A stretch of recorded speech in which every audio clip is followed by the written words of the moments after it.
Deroit, to even speak about the contribution that you've made to the music industry in Barbados and to culture, and to even myself. I always reference you and your input as a young musician coming up, and a lot of things that you said to me stuck with me. In terms of who you are and how you operate and how you function, and that stuck with me from the time I first met you. You always had a major influence on me, and I really thank you for that. Crystal Cummings Beckles, anything to do with music, simply perfection. And you know how I feel about you and your vocals and your singing and your songs and everything. Maximum respect to you. Crystal Austin, a lady who I admired for years, very good vocalist as well. Business savvy, always very to the point and straight up. What you see is what you get. Paul, I met recently. I want to congratulate you for what you've done with Selector Charts and bringing the movement forward, adding value to the culture, adding to the landscape. So tonight we have some very interesting topics. We have CBC 94.7 FM on, thanks to Mr. Anthony Nelson. Thanks to Paul Clark from Trinity 10 TV for streaming live on YouTube as well. We have, why isn't music seen as important a career as others in Barbados? Should we push for more Barbadian music on our radio stations and platforms? What caused the vibrant live music scene to fade away in the Barbadian context? How can we utilize platforms to get more attention on our music outside of competition? What role do online platforms play as it relates to online distribution, monetization, and the overall visibility of our music? And should other artists and other genres get the same support as soca and calypso? And is the crop over season enough? So I also want to give a shout out to the persons who are logged into the Facebook Live. Rodney Curtin, Samis Jamel. Rodney has been here for every single week and commenting. I mean, the man has been here for the entire session, 3 hours. No matter whatever time Rodney has been online and commenting and contributing. Thank you so much, Rodney. Thank you, Jamel, as well. So I'm going to just throw it out to the panel. Who wants to jump in first? Because we do this dynamic. So whoever is inspired and feels to pull one of the topics out of the hat and go with it, and let me start with the fire. I'm expecting tonight to be fairly controversial and fairly hot. So I'm going to leave it to this dynamic panel to somebody just jump in the fire immediately and start it. Ladies first. Ladies first. Go here, Crystal. Yeah, Crystal finger on the good button. night, everybody. So we go on with Crystal. Yes, please. All right. So, why isn't music seen as an important career in Barbados, basically, as the others would? It has to do with our parenting and how we raise children to think that music is not as important. Music is seen as a hobby as opposed to a career. You always hear people say, I'm going to send you to private lessons, just in case you got something to fall back on. It's always this fall back on mentality, never you can make a career out of this, or you can actually be successful, you can make money.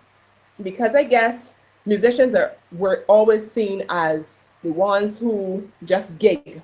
And you hear people say, I'm going to play music. You're not going to play, you're going to perform, you're going to make music. That's the difference. And anytime you hear somebody talking about playing, play is about fun. So we ain't playing nothing. We are making music. We are performing. And that whole mindset that we have is a cultural thing, and not just here in Barbados, everywhere, because I have the experience of teaching at an international school, and it is an international thing for persons as well to believe, music is nice, it's a good thing, it's a good subject, but the reality is the whole mindset of being a doctor, a lawyer, an accountant takes precedence. So it's something that we have to change our mindsets first before we start, expecting something different, because it's seen as a hobby. I think that now we're in the 21st century, more people are starting to think, well, look at the Rihannas, look at, the Beyoncés, and then there's some who will also say, but that's just one out of a million. Who's to say that we will get that chance?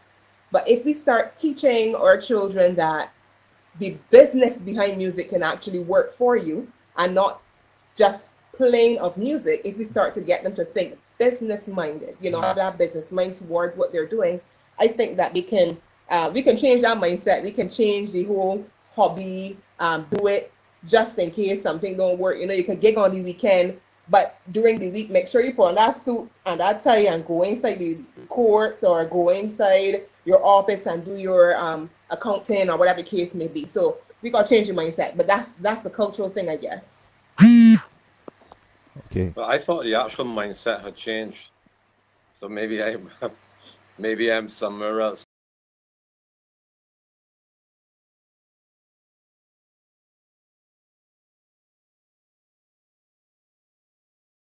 I know that that mindset existed when I first started playing, which would be in the early 70s, and it was like when you can get a good job, et cetera, what you do during the day, et cetera. And it used to be like that for years. And you, I mean, as you said, that kind of fallback thing. I remember my father told me when I told him, listen, I'm going to do this as a career. He did say he would appreciate if I had something to fall back on, which I understand. Any parent would kind of want that, yeah. But Mhm. I'm not a plan B person. I'm like, if I have a plan B, that kind of means that I'm not too sure that my plan A is going to work. So I would have four plan A's. When one plan A doesn't work, I go to another plan A. Mm-hmm. But Mm-hmm. from that aspect, I mean, I didn't think the mindset was the same now as it was then. That's kind of, I'll be honest, that's a bit shocking because I know that there are so many great players now, musicians that, and the actual respect that musicians get from through, let's say, through Merryman, Ivory, Spice, Crossfire, Square One, the kind of respect that artists get now in general from those in the accepted careers of, you know, doctor, accountant, lawyer, banker, blah, blah, blah, blah, that the actual respect given is considerably more than it was when I was first starting out. So I'm shocked to actually hear that that kind of mindset still does exist. So I'm sorry to hear that, really. Thank you to If I could Crystal. just jump in Go here, ahead, guys, Crystal. Sure, go ahead. I think that a lot of it really has to do with translating the dream to the house and land dream that Mm-hmm. our parents have for us. So, because music has such an irregularity as it relates to the kind of income and the way how you earn income, it makes it challenging for you to be able to approach a financial institution to get a loan or get a mortgage. And I think that's really where the heart of our parents' concern is.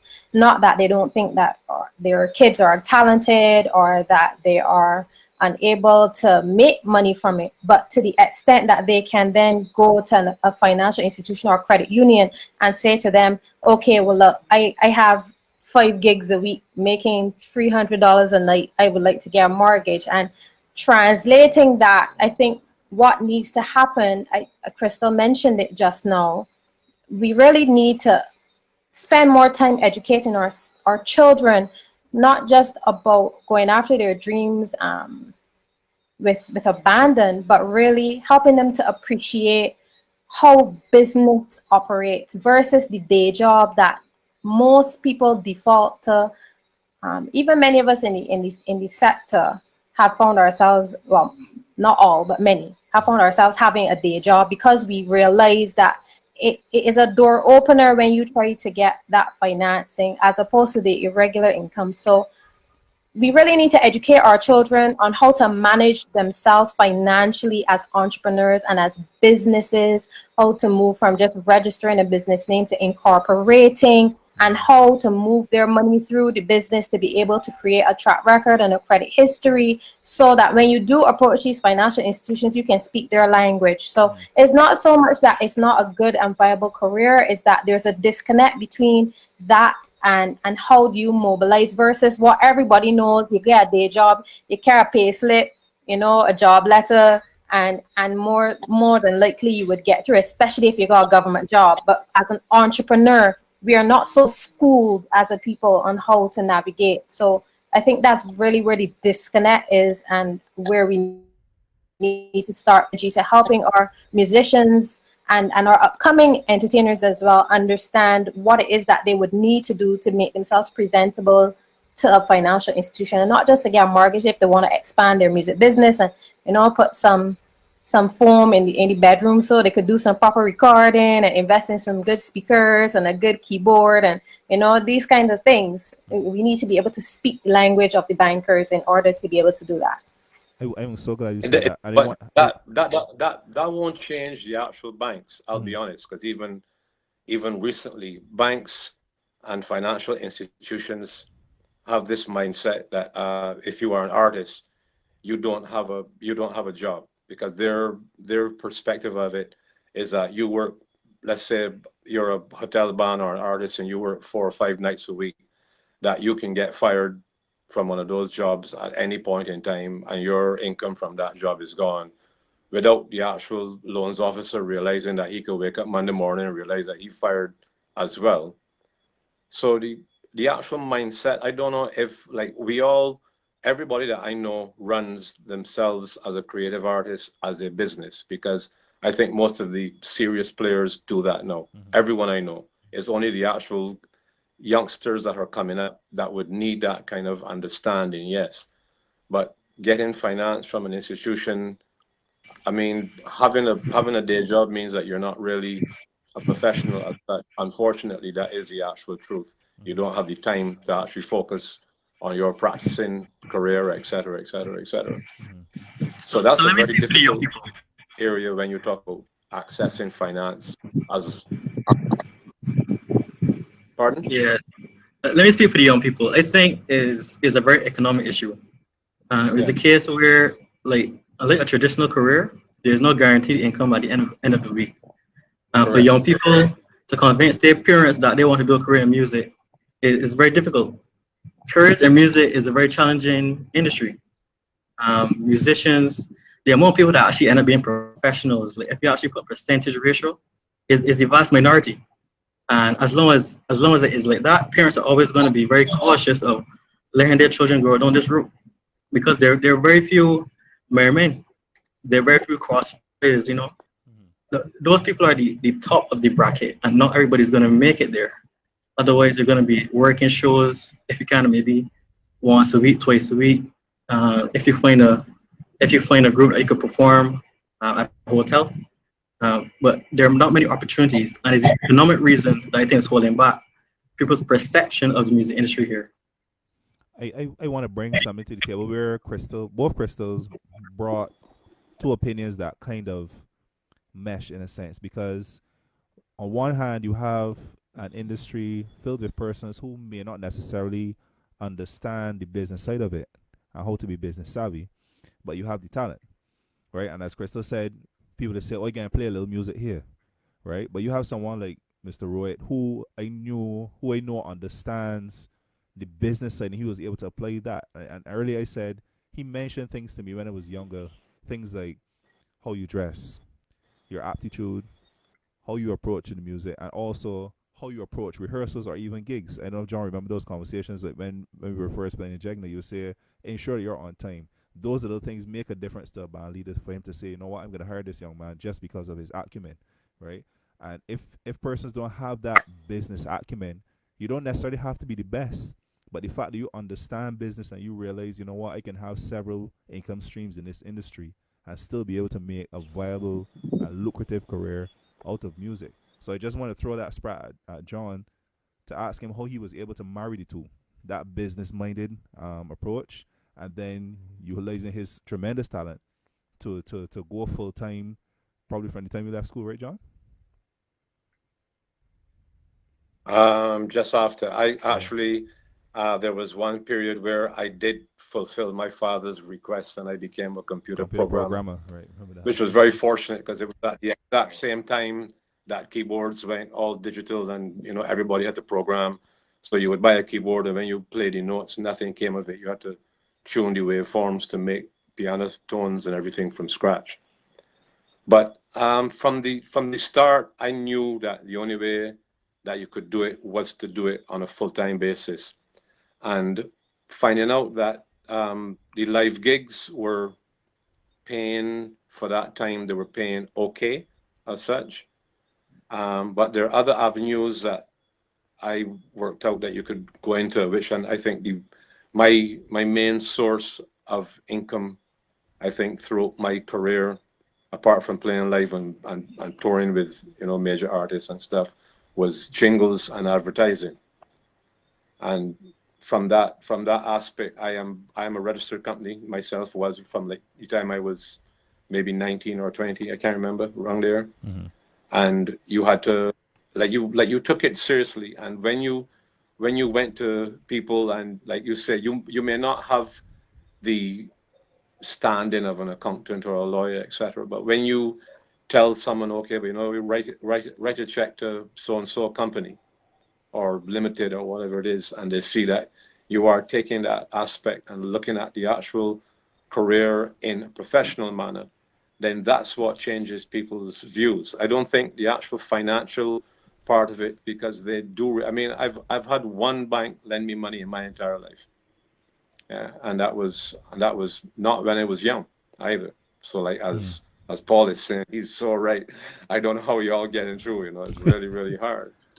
But I did run everything as a business, and I realized that that writing and arranging, in the actual crop over, like that is all that is good, and you're playing your role in it. But to actually make a living from it Mm-hmm. is very difficult unless you're in a super band, one, or you are a writer, and you are approaching the actual music industry from different avenues, like either jingles, or you're writing for video games. And like there's so many different scopes and avenues available now that we need to actually research and look at seriously.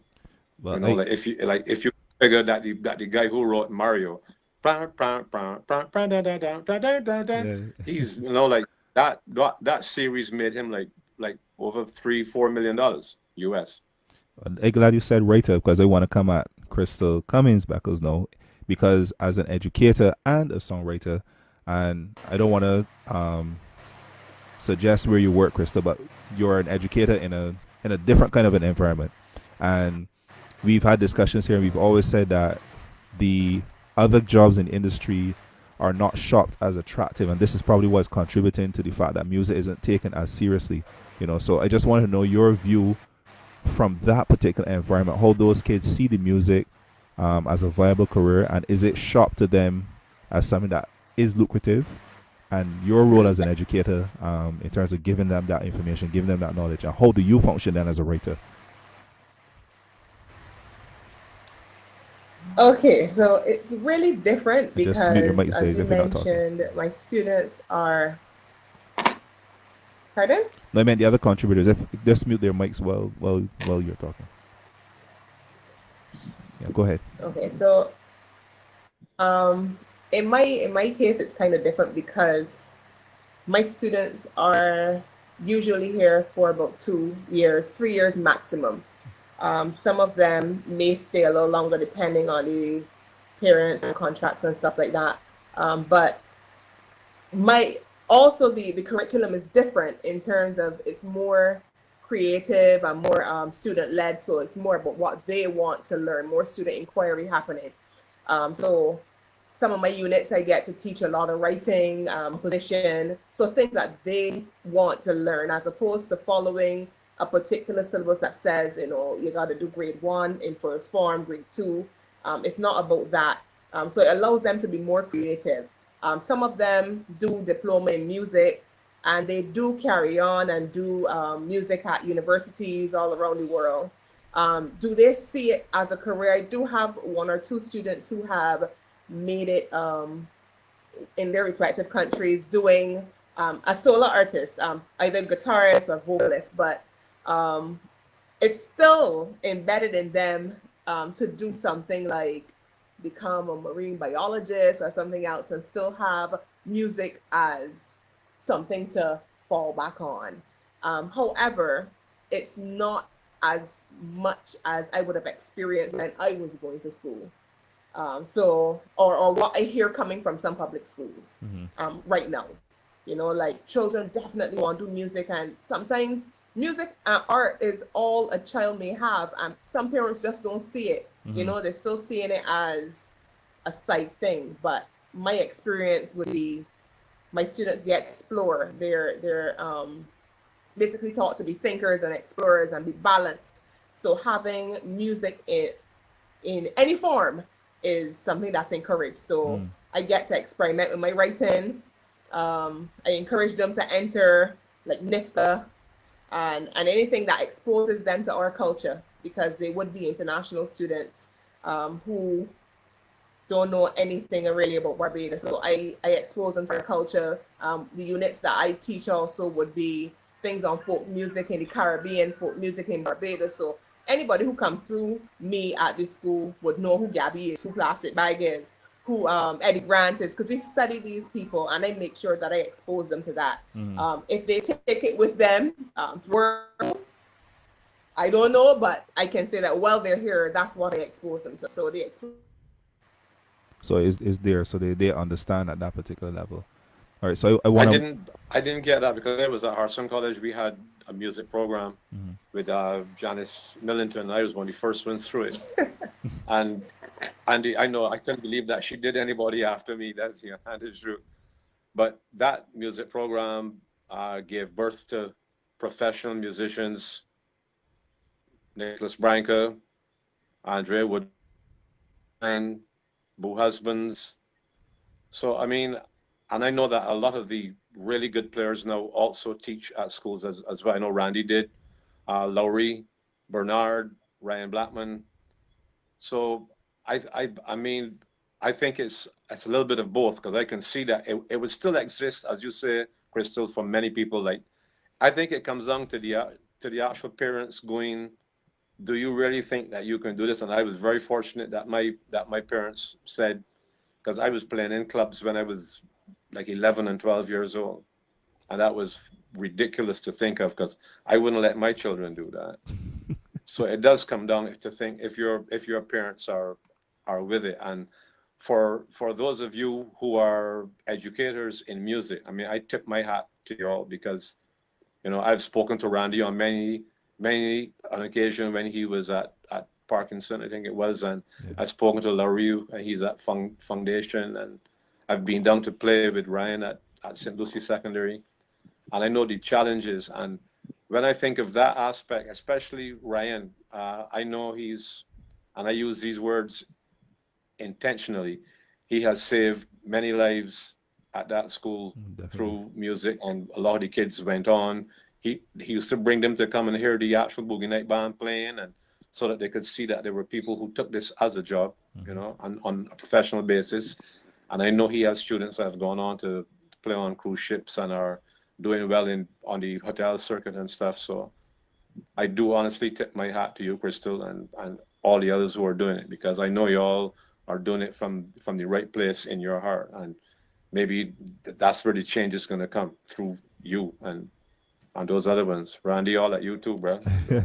It's true. I wanted to get Sean in on this, because Sean's entry to music would have been through his dad, and having a parent who basically shops a career of music to you from the age of 4, and Sean basically was a child prodigy. So Sean, I guess your perception and your perspective would be different. So I don't know if you want to be in here on that, so you can share with us how your view of music was in terms of its availability, the accessibility, and how you viewed it as being lucrative at that time.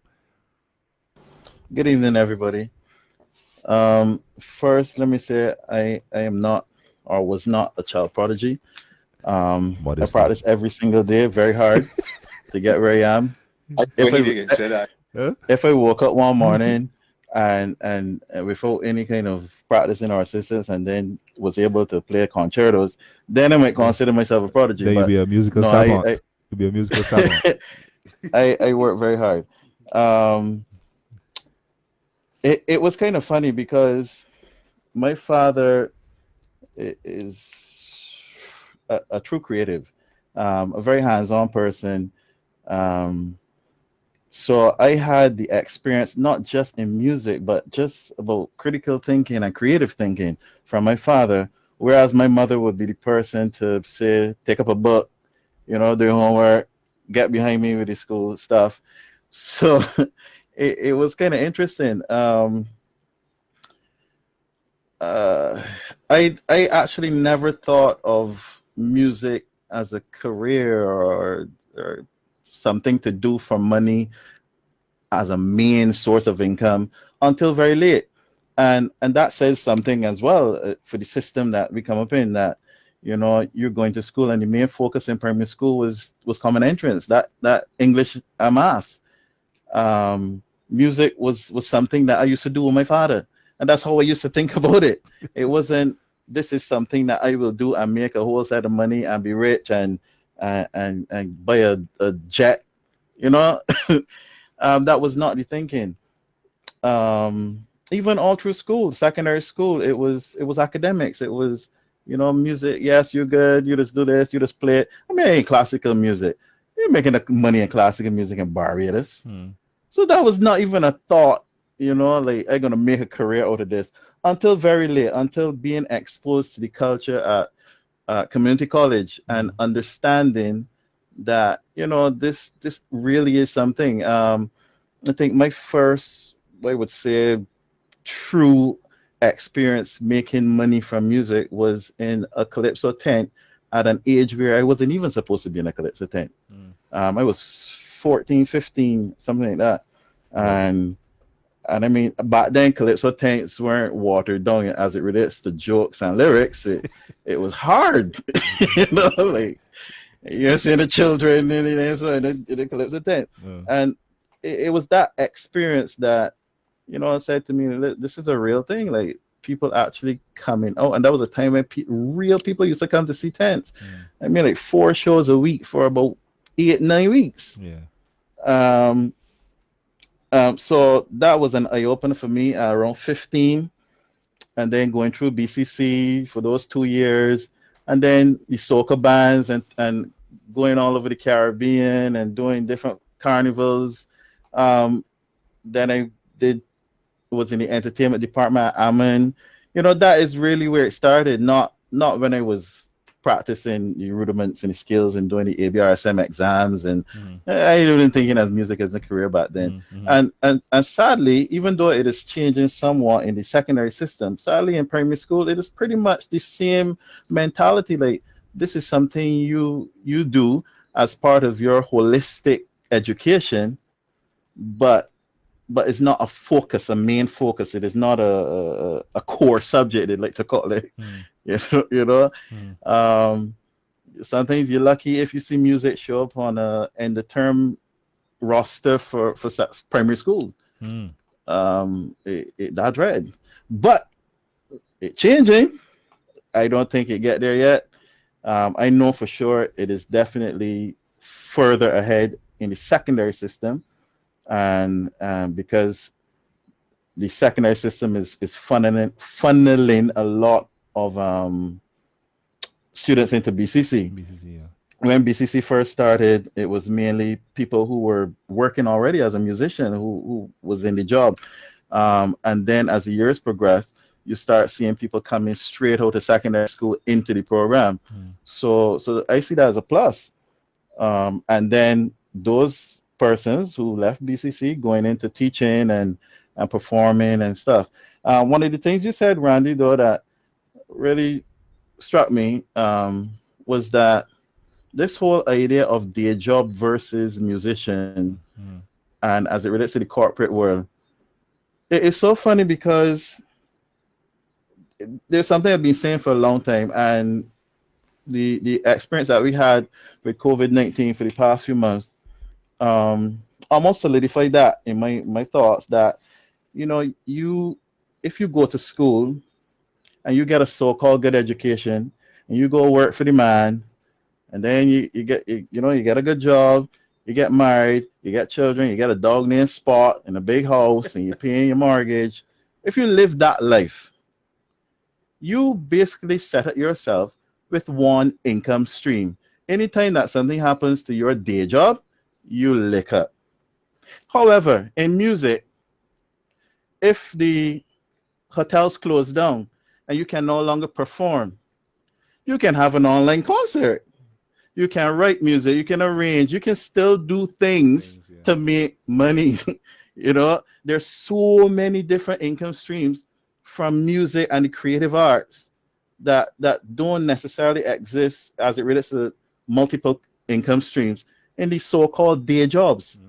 The same bank teller that John was talking about. Banks closed. Sorry, buddy. Like, what else coming? There's nothing else. You put all you effort into economics and maths and people's skills. You then nothing else for you to do. Nothing else to do And at the all. money come in. Very true. So it is really funny that to hear, and I experienced this already. I remember having everything set up as it relates to business and registered and all that. I'm going to get a business loan for like a ridiculously low amount of money and getting turned down, but still was approved for a car loan. It was ridiculous. Whoa.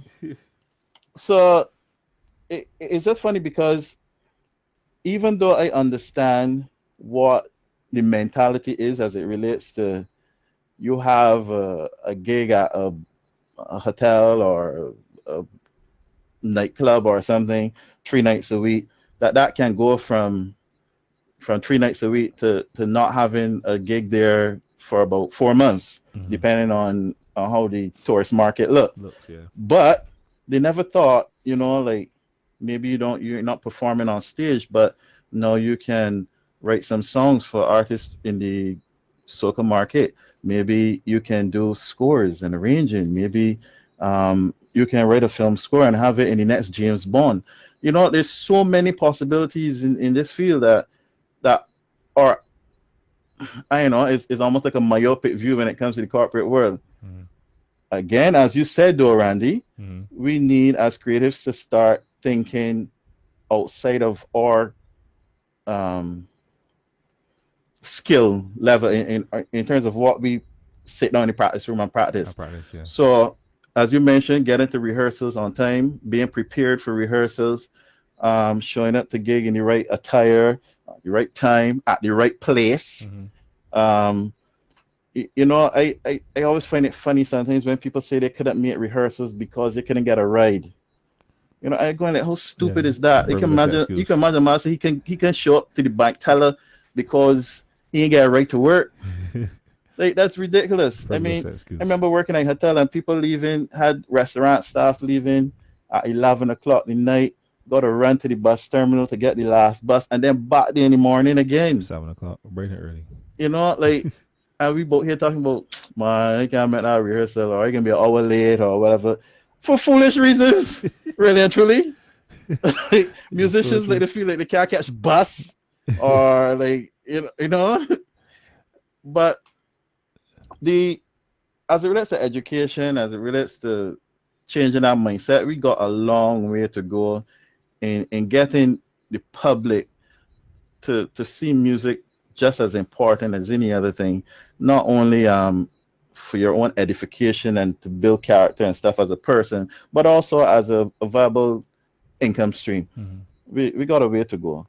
So I want and it really starts from very early in the education period. From early childhood. Because children very early on know about making money in terms of they know what is out there and how to make money. And just a simple thing. Let me say you're in reception level, age 4 or 5, and you are doing careers. There's an exercise where you match the person with their job tools or whatever. So you see a person that's supposed to resemble a police and you match it with a police car, or you see a farmer and you match it with a farm. So they learn those types of jobs. I don't see musicians anywhere in those kind of exercises.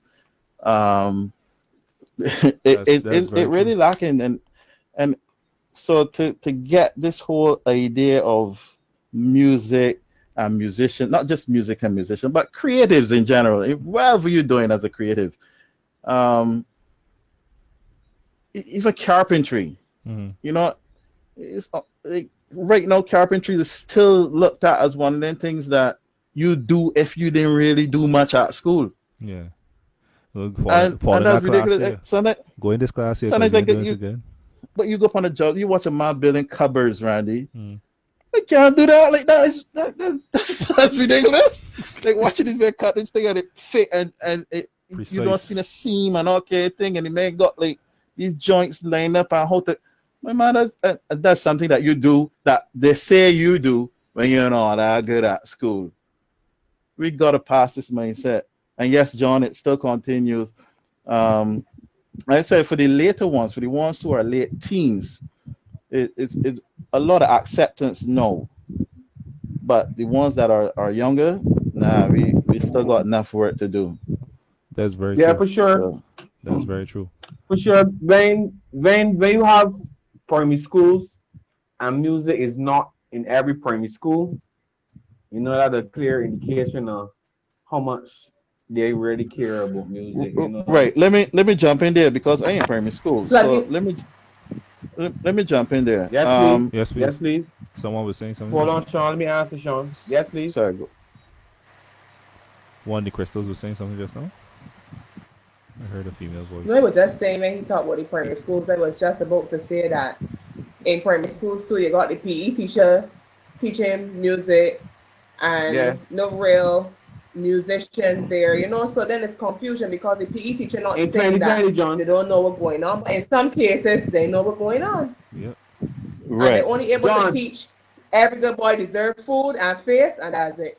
F so much. Yeah, Mhm. and F so much, yeah, Crystal. and John in 2020, right? Yeah, Before tell me. in 2020, before the corona come out, right? I was doing programs in primary school, and if the government listening, thank you. You know, whoever listening, thank you doing. And they see, like Crystal said, I saw this in real life, coaches. So listen, she ain't just like pull any teacher. I saw coaches for real doing so conducting, like doing that. Fan Like players. Randy Holy Hay. You see Randy Holy Hay. Um, Randy was privileged. Randy privileged to go to different primary schools, right? In his job capacity. So of course, you know everything Randy do, I will follow. Whether you know or not, I can follow, tag along. So he had something in town on a big day. This was a big day, John. One of the biggest days we got in Barbados for the year. Good. It was Independence Day, the Independence Parade, man. Talk it Posers in the streets. Talk it talk. Talk it And then talk. we got Randy had different stages in town, you know, like when the people march and come down, the people waiting, you see primary school children perform and thing. And you got some teachers going up there. And so I went and I speak to the little man from St. Leonard's, you know, tell them what you want to play, then we rehearse about, you know, obviously it's children, you just do a 1-4, 5 or 1-5-6-4, whatever. You know, something quick to get through. Good, but it's so sweet to everybody because I always hear from radio every day. Ain't no way going on, no. And then they see the teacher come, teacher don't know what to tell you, little man. They don't know to start. This is the music teacher at the primary school. Don't know to start. This is like you in math, Sean, and you don't know how to say, you don't know how to explain long and short division, and you teaching primary school math. This was the music teacher at his school. The Who was facilitator. like a Those some music teacher. teacher, some music facilitator because it ain't a music teacher. That brings Music that brings facilitator. tears to my eyes. Right. I So it's like, see you. Go ahead. it's like you mentioned that we still got a long way because and you what you identified was the fact that they're not music teachers in every primary school, but music is on every. That's music too. Right. I we just talking about music for no. I think it's hard there, but it is on every secondary school's first form syllabus though. The funny thing is that secondary school got music teacher don't care how good or bad, at least one that could do the job. Right. The funny thing is that I can pull up the syllabus, the teaching syllabus from primary school, from nursery to class 4, and you would see that on that syllabus there's music, and it outlines what they're supposed to be taught from this age to that age, and when this X supposed to be introduced, and when that's supposed to be introduced, and you would find that recorder is supposed to be introduced in class 1. Yes. That composition is supposed to be introduced in class 1. Creating simple melodies and understanding the basics of how music works is class 1. But in first form, music is taught all across the board as though the students are starting from 0. Yeah. So can you imagine a student at St. Michael's School who would have had music from class 1 following the syllabus and sitting in a class in a first form from the very beginning. Yeah.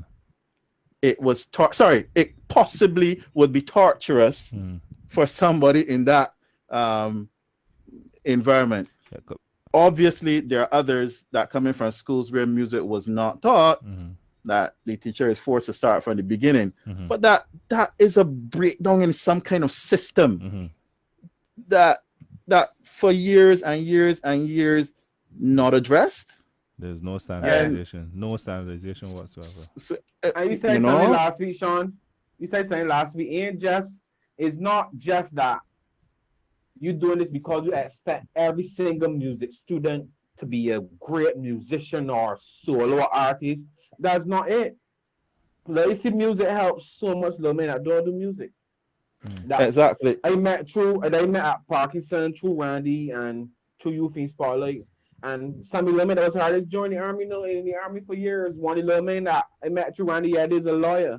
Yeah. You know what I mean? And I mean this is Parkinson School, a school that you probably put down, as a lower school. And they see this in real life. Then one of the little men Coombs who Randy started on bass, tortury, let you know what is important to practice. And no, he don't play bass, but he's Marshall monitor engineer on tour all over the world. Marshall, you know what I mean? He's run QSA. But that goes back to what I was saying about multiple income streams. Yeah. Because you could take up a bass and play, or you could go on a mixing board, or you can do something else. Learn how to fix the bass. On to the bass and learn how to fix it. Right.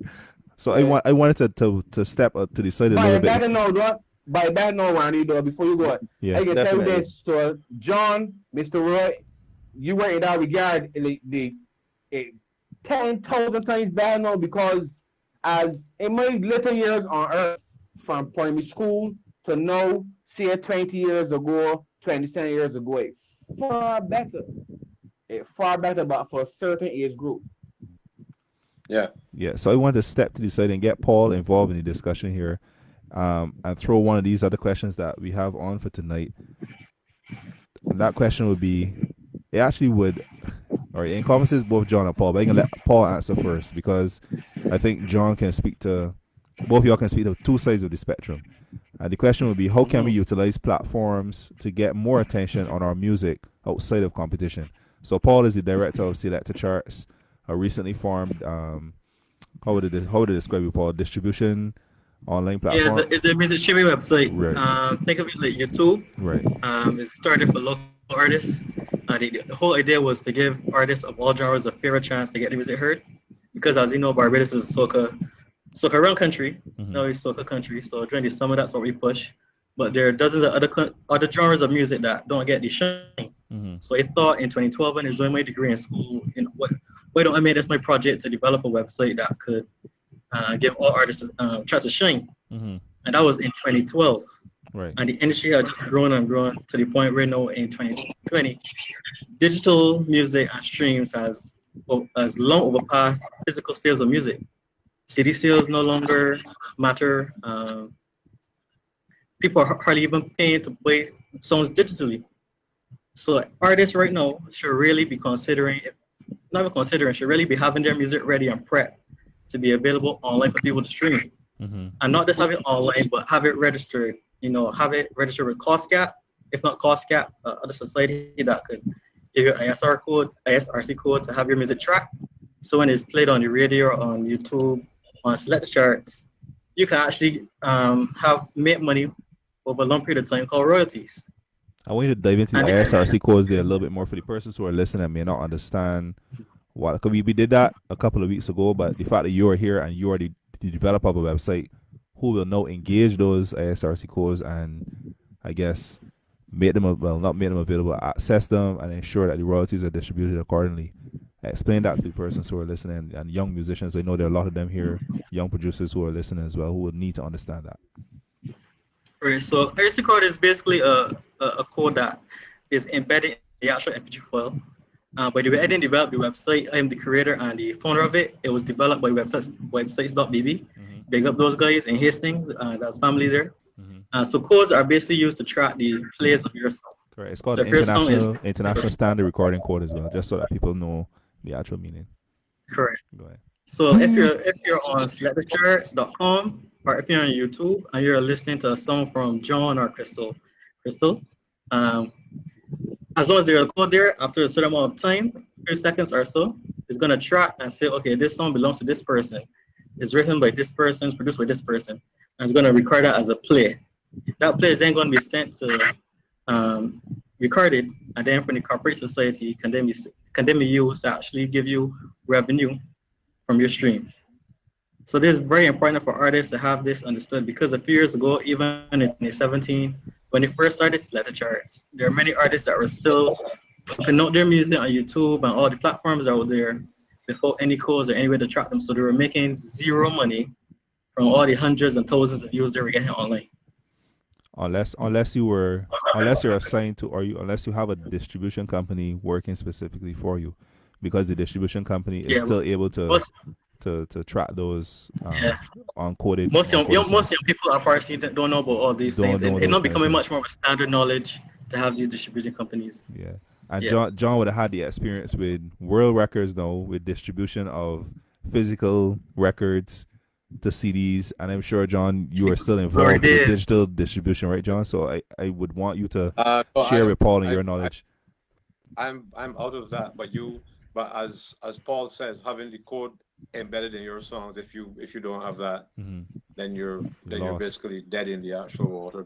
Because even if your song plays 1,000 times, there's no way to actually track it. So nothing. So with your all the young artists really hear that and make that no matter what you're doing, once you record it, make sure you have the code.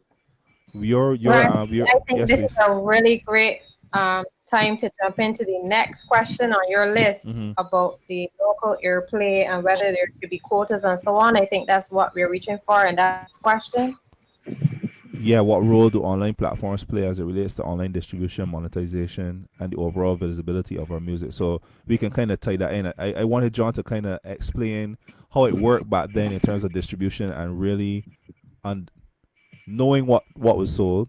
How did y'all keep track of that? Because a distribution company can take those records all over the world, and you really don't know where they're placed. You didn't have an SRC code at that time. You didn't know where they were going. I know that West Indies Records Limited, two of the guys, I think Buddy Best and Winston Leach, used to get on a Liat plane on a Thursday and fly through the island with thousands and thousands of records. That is the honest truth. Thousands. The actual industry we had in the 70s we have never regained that ever, and we will never gain that back again. People like the Merrymen, Wendy Allen, and the Dynamic, Mike Grosvenor, they were superstars that could not walk through any airport without being mobbed. And Sparrow, Kitsch, thousands of albums, right? Radio play was like it was commonplace. If you released a song, it could be any kind of song. Local radio would play it. The Draytons too were superstars again. Like Mickey D. I could go through. I'm actually working on my autobiography now since I've been in Antigua stranded for 17 weeks. I'm working on it before that, and I'm going through all of these chapters and I'm remembering this. And radios used to play it. There wasn't any need for an actual quota. That's the honest truth. Your songs would be played and then they'd be picked up by regional stations. And I know there is a quota system in place now, but the major loophole in this quota system is, I think the wording is local content, and it needs to be local music, because the radio stations bypass that by all of the talk shows, brass stacks, etc., etc., etc. And that counts as local content and not local music. Yeah. I mean, and I kid you not, like you could turn on any radio station back in the 70s and you would be hearing Wendy Allen, Mike Grosvenor, Dynamics, Merrymen, VRC, Troubadours, and they were doing like what Jamaicans did with reggae to every international hit.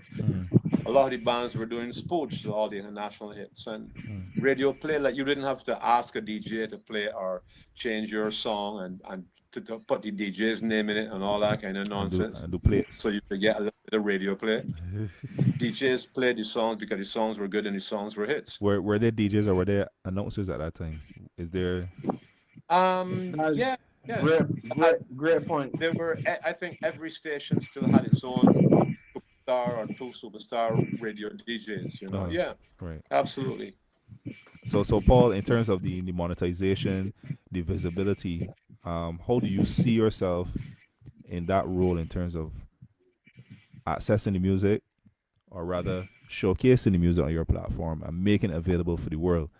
We know that you have now moved into being a regional based platform, so it's not only Barbadian music, but I know the bulk of your content is from Barbados. So how do you see yourself and your role in the development of that and monetizing the distribution of it, ensuring that the artists get their due respect and their due money, so to speak?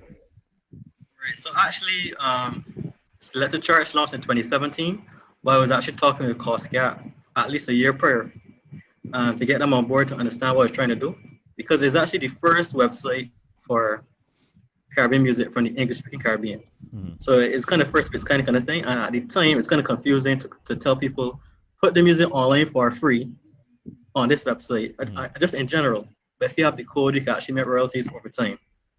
2016, 2017, that was like an alien language to the artists, but now it's becoming much more understood. Mm-hmm. So that's basically how it works right now. And the goal right now is to take our music and push it to the globe. So right now we're working on some big updates for selectcharts.com. Mm-hmm. And hopefully next year we can have an app. But right now it's going really, really extremely well.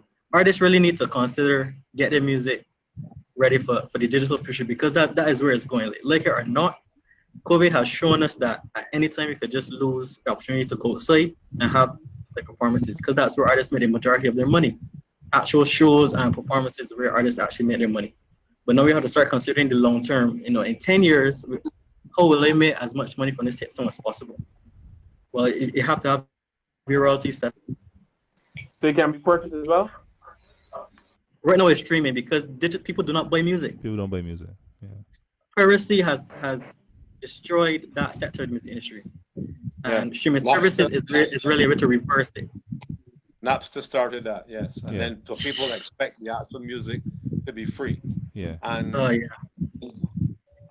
the one story that I remember with that is when the Red Boys did Not Going Home with Biggie Harry, and Frank Coppin, I know, was like very close involved in everything that was happening in studios everywhere. And Frank went down to Trinidad and gave the DJs the songs free. And they made it a hit, you know, like nobody's paying for it now. And even record labels, when I was working with Threads of Scarlet, record labels will do a 360 deal, but the actual monetization now of doing a live show, streaming online, is difficult for us in the West Indies, because we don't having access to a bank platform, et cetera, it needs to be broken down very, very quickly, because it is, as Paul says, it is going there. Yeah, eventually.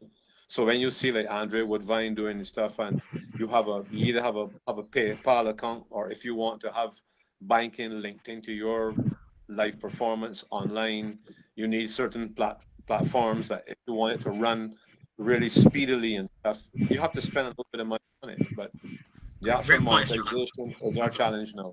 Well, I like what Paul is saying here, because his platform, as he said, he is allowing the artists to post their music for free. We have some other platforms or marketing agents out there who are charging artists heavily to put their music on their page. I know who you mean. And I ain't calling the names. I leaving it open, right? And artists are squandering the money into these people's hands for the person to then receive royalties from a channel that does not allow us to monetize here in Barbados, right? And it's a serious thing that we have to look at. So we are paying people to distribute our music and not receiving any royalty from it. Randy, let me jump in here. You know, it's funny. Think about what would make an artist go that route.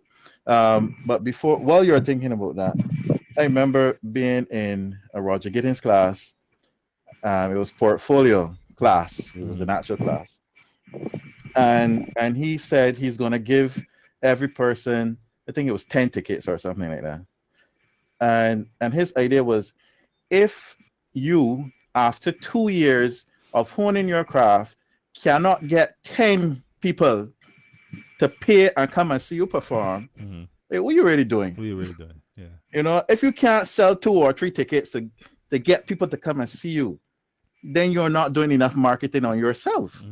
I remember at the meeting last week at the gymnasium, I overheard some people talking, and they were talking about monetization, and they said, but you got 1,000 followers in order, and they're going like, so if you don't got 1,000 followers, what you doing? Like, how you intend to make money from 200 followers? How you intend to make money from 100 people following you?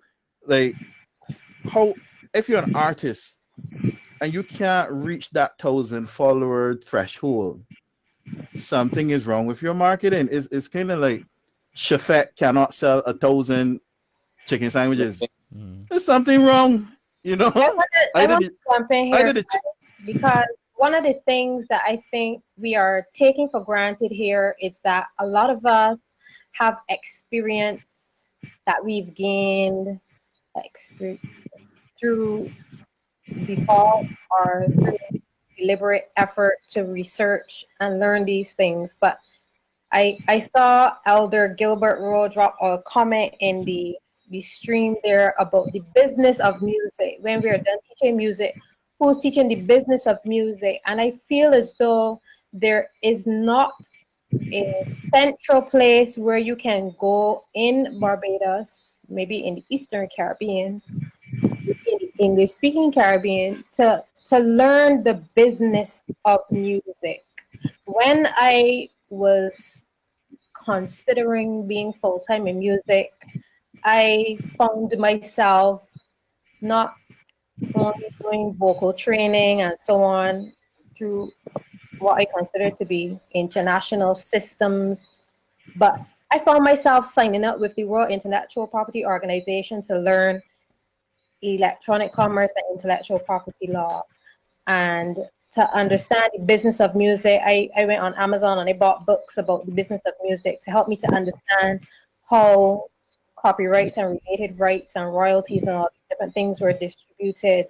I remember COSGAP had it was either COSGAP or BCSI, one of the two of them had a course where they were teaching about intellectual property, and I found myself just being gravitated to these courses on IP all the time, even though at the time in my heart I thought I was really passionate about music. And you really can't separate the two. We have now this digital age that we're in, where we're talking about the IRC code and all these things, which for some people who may have put out 3 or 4 tracks already for the year do not even know about these things, or maybe they learned them by the way. So my comment really is to throw out to the music educators on the chat and others who are out there to really critique what we have in existence by way of music education, to the extent that we are, as usual, in my opinion, or from where I sit, it appears that as usual, we are behind the 8 ball, where we are teaching the old time structure, where it's all focusing on grade 1 through 8 or whatever, but we're not really empowering our musicians and those who would be interested in the industry on the business side of it. John commented earlier about his own experience and how he found himself dabbling in jingles and so on. That is a sector that overlaps with marketing, which we are here talking in terms of marketing yourself as a business, or being an adjunct marketing agency, however you spin it. Where are people going to get this information unless they're intrinsically motivated and get it? Nobody's hitting you over your head in secondary school to learn it, or college to learn it, or university to learn it. Well, what I'll say, unless the community, I'm asking a question. I can let Crystal jump in on this one. Where essentially can you learn the business of music 2020 version, so that people are more empowered and more agile in the way how they go about the industry? I want Crystal to answer it, because if I answer, I'm going to compromise myself, and I'm doing that because as I say, Crystal is in a different environment, and under the International Baccalaureate program, Yeah. the way that the music is taught, or rather education, how it's done, is like so all encompassing. So, Crystal, I will let you expand on that because I don't want to compromise myself, because my thoughts on how the regular system works is something completely different. Okay. So for me, as I would have said before, it's a more it's a freer sense of teaching music. And what I do is I teach from 3 years old to 18. So coming through the school, then I could see like who really would be who's interested in playing an instrument, who's really interested in doing something totally different, but still in music. So I have students like if we are having productions at the school, they would help with the setting up of equipment. They would help with the production aspect. So if someone comes to do engineering on shows, I would tell them stick close by, see what's happening, see what's going on there. Even in the classroom setting, all my units are not on theory or practical stuff in terms of playing an instrument, but I try to do, especially my third forms, I try to use that as a business year. So for students who may not want to play instruments, what I usually do is to have a unit called Music Makes Money, and they can the whole thing about it is to create a board game or a game online that teaches other people music.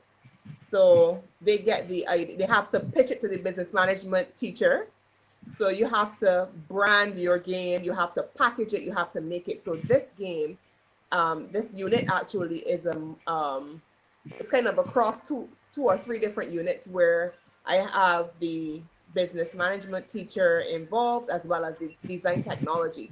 So you have to be able to understand how to design a game, how to create a game, and then for music, you research whatever topic you decide. So if you choose composers of the 18th century, you do the research on that and all the content within your game. When you're finished, it has to look like a Monopoly kind of board game that's being sold in the store, packaged and everything. Because I do acknowledge that some students may not want to play instruments, but they want to understand music and want to make money from it.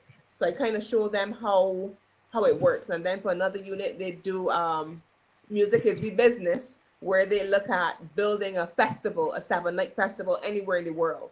You got to research all the artists, create websites, bios, a jingle, all kinds of commercials you have to do. So they get the idea of, how to build this business. And they actually had calls. Every year when we do this unit, we have people calling to find out about the festival, only to find out that it's not a real festival, it's just a school project, because they have it looking so real online that people are actually interested in it, and you got to do all the research. Then you go into whatever studio we have, a little room at the school where we would come together and have the kids doing the little jingles and stuff, or shooting commercials, to get an idea of how the music industry really works. It's not just about playing an instrument. If you don't have that love, that's fine, but there's a place for you in it.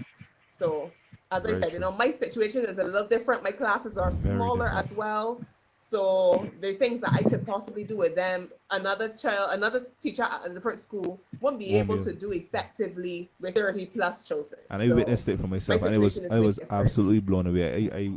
If Crystal could facilitate, I think other people should go to see how that program functions. That is how music education should happen. John, I cut you off earlier. My apologies. You were saying something while I was introducing Crystal on that topic. No, that's all right. Okay. I don't remember myself. No problem. No problem at all. So Right. yeah. I Go have ahead, to Sean. say though that as part of the course at BCC in music, there is a business component. But Yeah. what you must Yeah. remember is that it's an associate degree that happens in 2 years of modules. So you have theory, arranging, private lesson, business. I mean, you have a whole set of different modules. And it's important to remember it's not an associate degree in music business. It's an associate degree in music with one of the modules being music business. So it is a lot. A lot of the modules are not in depth because they're like 1 semester courses. But there is a part of that associate degree that covers some aspects of the music business, albeit not all aspects. I just thought I had to Well, I know mention that. Roger did invite me up to BCC on two occasions. The first one, I did do a lecture on music as business, and I think that lasted longer than it was meant to, maybe 2 hours. And I remember like Ryan was there and Miles. And then the second time, it was like alternative areas to actually use music as a business as such. So, I mean, I Roger was has there. done great things up at the. I was there. 'Cause I was in Ryan and I Oh, was you there were too. So you I was there. You were talking about you jingle writing and you stuff. just making me feel old and talk. Yeah, I know. Yeah. Let's stay on top of the radio topic some more. Go ahead, Paul. Go Yeah, ahead. go ahead. Go ahead. It's free discussion, boss. Go ahead. Yeah, for real. Like, I love Vibes Cartel, right? But we play Vibes Cartel more than local artists. Oh I yeah. think that's the crux of the issue. Oh yeah.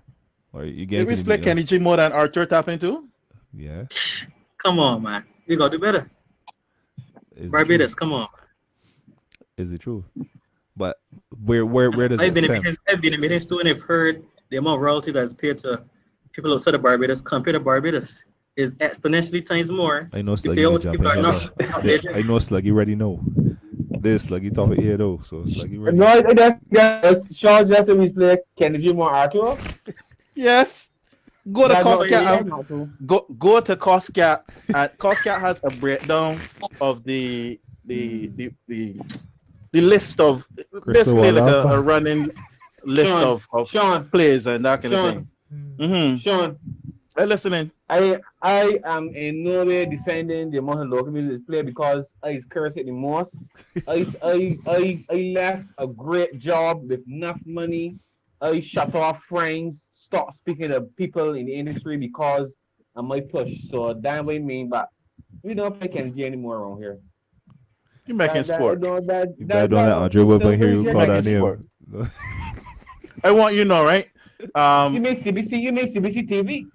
No, listen. You know what I mean? Paul, you know what I right? mean? VLB, you know what I mean? Like VLB or like 95.3 or like slam. Let me explain something to you.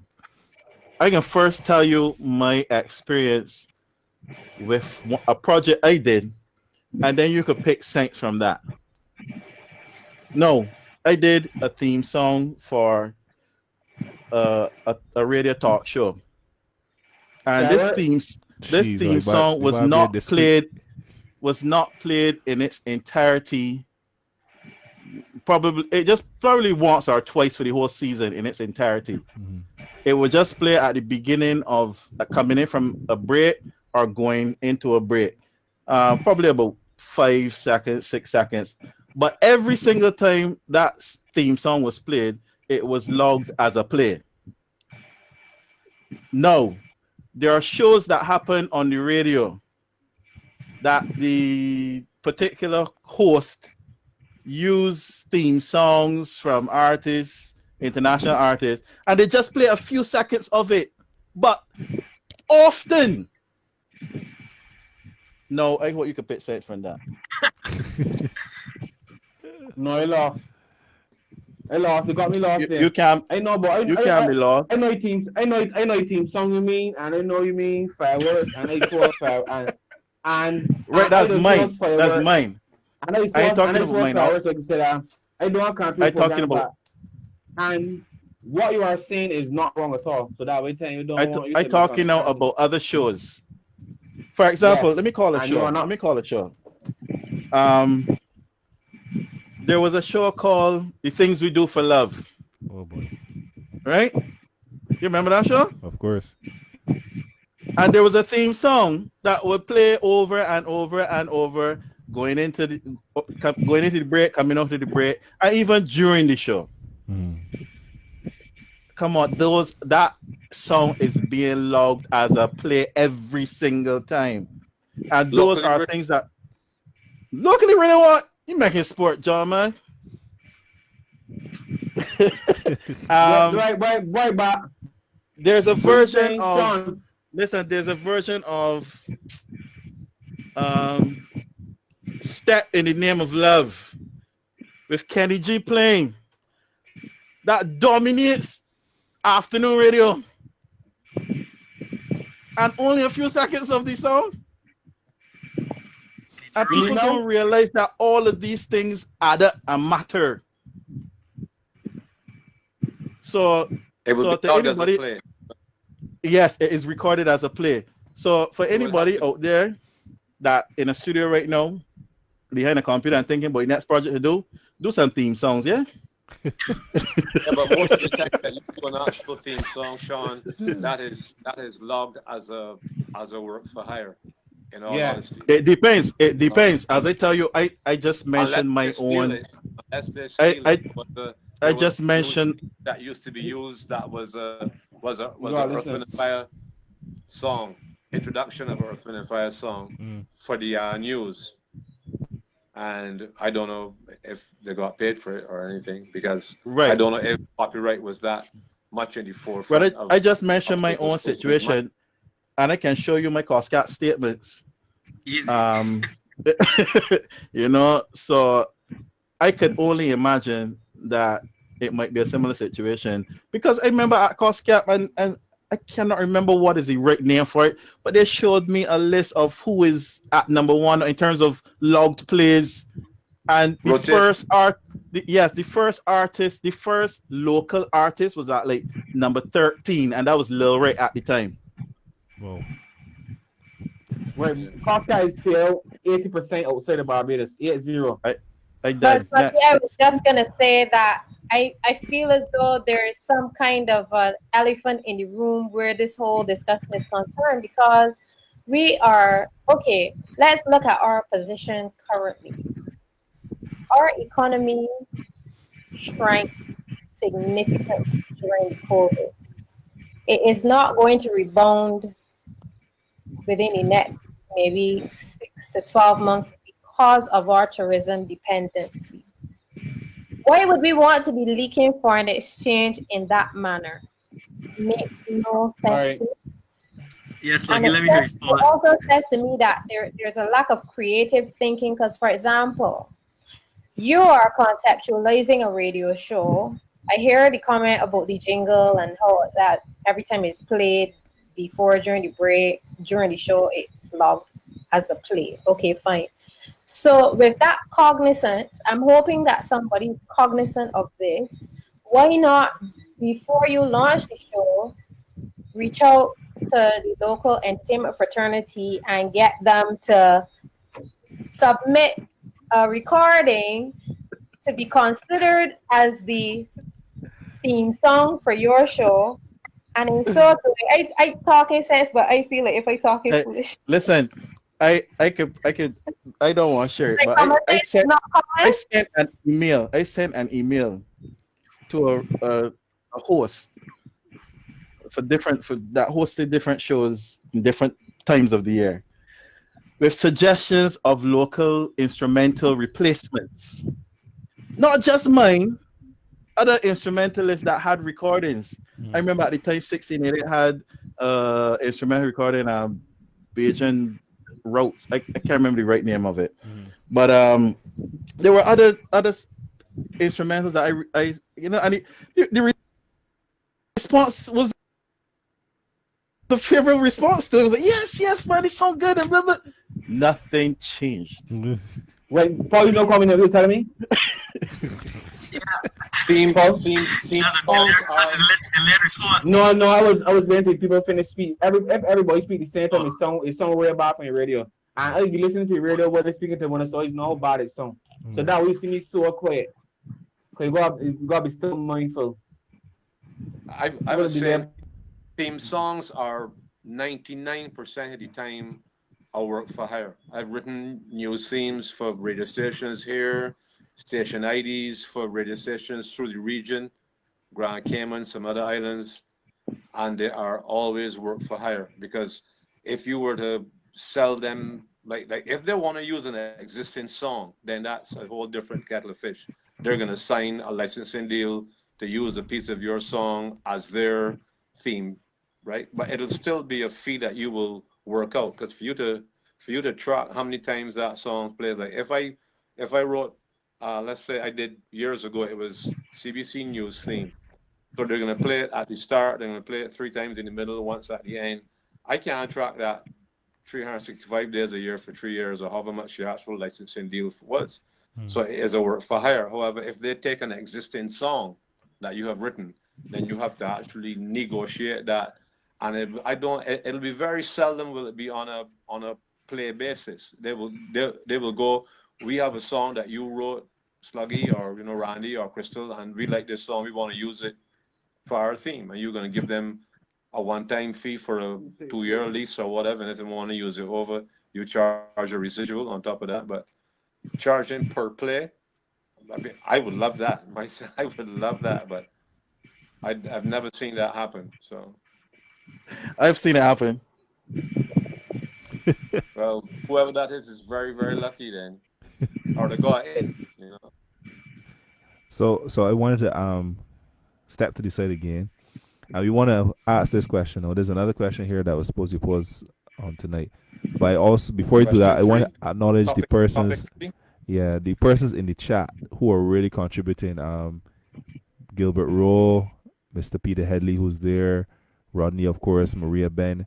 And I see a lady here, Christine W. I'm not sure who she is, but she is dropping some serious knowledge here in the chat as well in terms of music distribution. Um, That would be Derek Wilkie probably. Possibly. The name is Christine W. I assume, yeah, Christine is his wife, it's so his he wife. might be He might coming be on using, surreptitious. yeah, because some serious knowledge here dropping. It was like, who is this lady? So you're trying to figure out. But yeah, okay. So the question was, what caused our seemingly vibrant music industry to fade off? And this is open for Hold on. everyone. Oh dear. Oh, Jesus. You mean like music specifically, Randy? Pardon? I didn't hear you. Are you speaking about live music specifically? Our vibrant live music industry to fade out, and we can by extension add in radio play, everything. And I guess this DJ, right, this can start with Mr. Roy because John would have seen it, I will hear John expand. and I wanna get Crystal's perspective on it as well. Both Crystals, everybody, just feel free to add your point. Go ahead, John. We'll start with you first. um, in the 70s, the club scene was minimal. You might have had the Caribbean Pepper Pot, pieces of it that was on like what Verde Hastings Rocks was. But in the 80s, the nightclub scene really exploded and live bands. I mean, there were still live bands in the 70s, like I mentioned, BRC, Troubadours, lots of bands and artists and single artists with backing bands. But in the 80s, the club scene took off. And you could basically, and I'm being honest, you could go out 7 nights a week and hear 6 to 8 bands every single night, and they all sounded good. Ivory, Signature, Second Avenue, Hot Gossip, Spice, the list, Axis with Ian Allen and Gregory Hunt. And every night you had live bands. Um, Music was recorded and played on radio all year long. Philip Forster and Junior King and Cindy Legault started Private Eye, and that became Second Avenue. And bands were releasing songs all year long. People were coming out to hear the bands play their original music. Yeah. And then with the advent of the small band, which is what Junior started, really, Private Eye was 3 people: drum machine, bass, keyboards. Nick was playing keyboards in Second Avenue, and a singer. Yeah. And then so it scaled down and scaled down. All the big bands with horns and stuff scaled down. Everything was coming down. But you could still go out and hear live bands. Maybe some of them might had in 5 people, 6 people.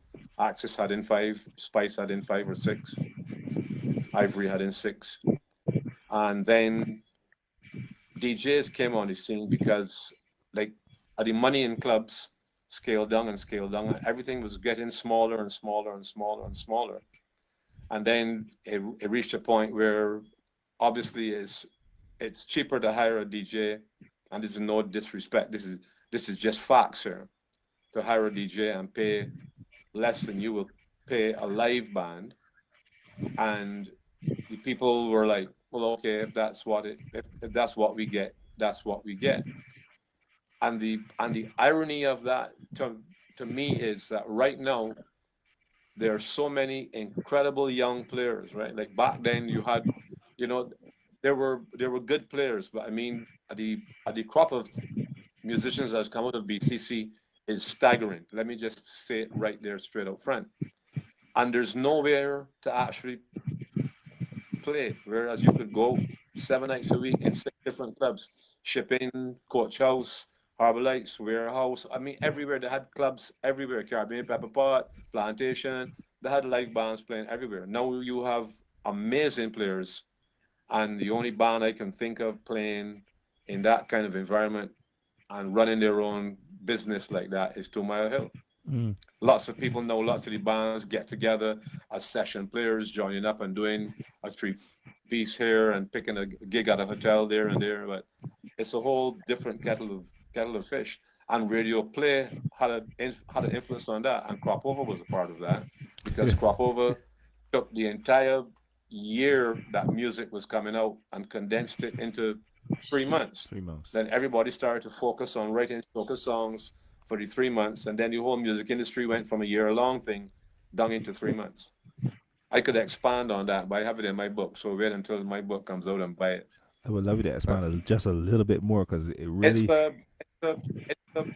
it's a long topic, and it has its pluses, and every plus that comes with it had this negative attached to it, and then bands suffered from it. I mean, many of the bands were to actually blame themselves because they didn't market it right, etc., etc., etc. But in those days, I kid you not, bands were recording their own music. The music was getting played on radio, and people were coming to see the bands live because they wanted to see the band live. Spice were recording all year long. Mm. You know, Ivory would record albums. Second Avenue were recording reggae tracks and stuff all year long. Songs would come out in January, February. It didn't matter, Mm. and they were getting played on the radio, and that was the key element right there. Mm. And then Crop Over changed all that. And unfortunately, that's Mm. like one of the downsides of it, you know. And then DJs, you can hire one person to come and I hate to use the word play because DJs sometimes tell me, well, I going to play tonight, and I will go play what? I play a keyboard. I don't know what you play. I just I don't mean to be rude, but like you got, yeah. I'm sorry. I love it. Yes. So I want to add. So Go ahead, Sean. sorry, John. Would you say that when the DJs basically were taking over from the live band, that was a perfect opportunity to record more because it is less for the establishment to hire a DJ, but if you're recording more, then you got songs for the DJ to actually play. Would you say Yeah, that that but the DJs who were going out to play were on radio. I didn't fall the tree and hit my head, you know. You follow me? DJs now yes? who used to play live were now on radio with the gigs, so they utilized the opportunity that was given to them. And I'm not blaming anybody for it. And if you want the actual facts, these are the actual facts. So you had DJs who were on radio promoting themselves. Many of them went into the actual music business itself and became producers and parts of companies and that were putting out songs, and everything changed. Okay, And I'm not knocking. I'm just saying this is what happened. change happens. So if you had a DJ who was playing in fets and he was popular in fets, he's popular in fets, but all of a sudden now they have access to a radio station reaching thousands of people. So DJ goes, well, I'm going to be playing at so and so. Hear that word again, playing. I'm going to be here tonight, and they use that to their advantage. So if bands were recording songs and they want the songs to play on radio, then the shoe got put on the other foot, where bands now, like I mentioned earlier, were taking songs that they had were a hit and changing the words and basically, for lack of a better term, sucking up to DJs, thinking that that it was a different kind of a payola almost. Like I will give you a voice drop if you play my song, kind of stuff. It was a whole different scenario, in all honesty, right? So the actual musicians became second place to the DJs instead of the other way around. And this is with This is no disrespect to anyone Yeah, here. correct. But Understood. if a DJ doesn't have a musician who's recording songs, they don't have a job tomorrow morning. So I But wanna. a musician is the actual source of the actual music. So there has to be like a chain of, you know, and the chain changed. I want to add. That's all it is. And I'm not being disrespectful. I honestly I'm not. No, yeah, I'm just I saying it I understood. would like as to it offer an opinion on this to the extent that when you look at the masterminds behind these bands, and maybe John, you might be the best person to answer this because in my few years on this earth, I have only encountered a few bands that have had longevity on the scene. And one person that I have always admired in terms of his approach to band management as a band leader and producing original music as well is Philip Forrester. And most of us in this chat are old enough to have been to the shipping after doing your own gig to see 40 people because that was the scene. It was like all bands went to watch 40 people perform. Mm. And I would like to proffer an argument that maybe the the way how the bands that were successful were notwithstanding all the other elements or factors that took place extraneously, but certainly within the unit, you had somebody like a Philip Forrester in the mix that not only understood music but understood the business of music and how it worked and was then able to be the engine or the little man driving the tractor in the scenario. Mhm. So I'm really throwing out a question then to John to ask him if you would say that that is one of the things that is needed to maybe help resuscitate this sector to have someone in the mix. Because you said that there are lots of really good musicians coming out of BCC like Rice every year, but do we have people who understand the business that can then take an ensemble and turn it into a profitable, marketable entity that we could then revive this live music industry again? I don't know if that exists. That's the truth. Like I said, I know Philip took over from Junior when Junior started Private Eye and became Second Avenue, and then Philip moved that on to 40 people. And bands were playing and they were taking the actual door. That's the other thing too. We in that era we always felt that, and I know Two Mile Hill also does that too. If you're gonna come to hear us play, we should be the actual beneficiaries of that. Yeah. So once again, it Go ahead, almost go it, ahead. Go on. Go on. yeah. Once again, See it the comes idea? back to the aspect of is there a business program seriously with people, not just a business of music program, but a business of music program where you can bring in people who have the experience of being in the live environment in a business manner to to share their knowledge and experience with people who are coming up in it, because that's where it is. But there's so many elements at play that it really is, you know, there's so many elements that play in that, right? How many clubs do you have now? Tell me how many, like when you used to go to the shipping and hear 40 people, how many clubs like that exist right now Mm. that have live bands playing? I see. I can hardly think. I see another Hardly anybody. legend here who has just entered the room there with Sean, Mr. Hoggett Ali, and I think this happened pretty cool that you could actually jump in on this discussion here. We are talking about the fading away of the actual live music and what caused that. You being a full time musician for all these years and having the experience playing with John, touring with Eddie Grant, being a solo musician, etc. You know, what do you think, by your estimation, caused the fade away of the live music industry in Barbados? Okay, okay. I think we need some history, Mm-hmm. right?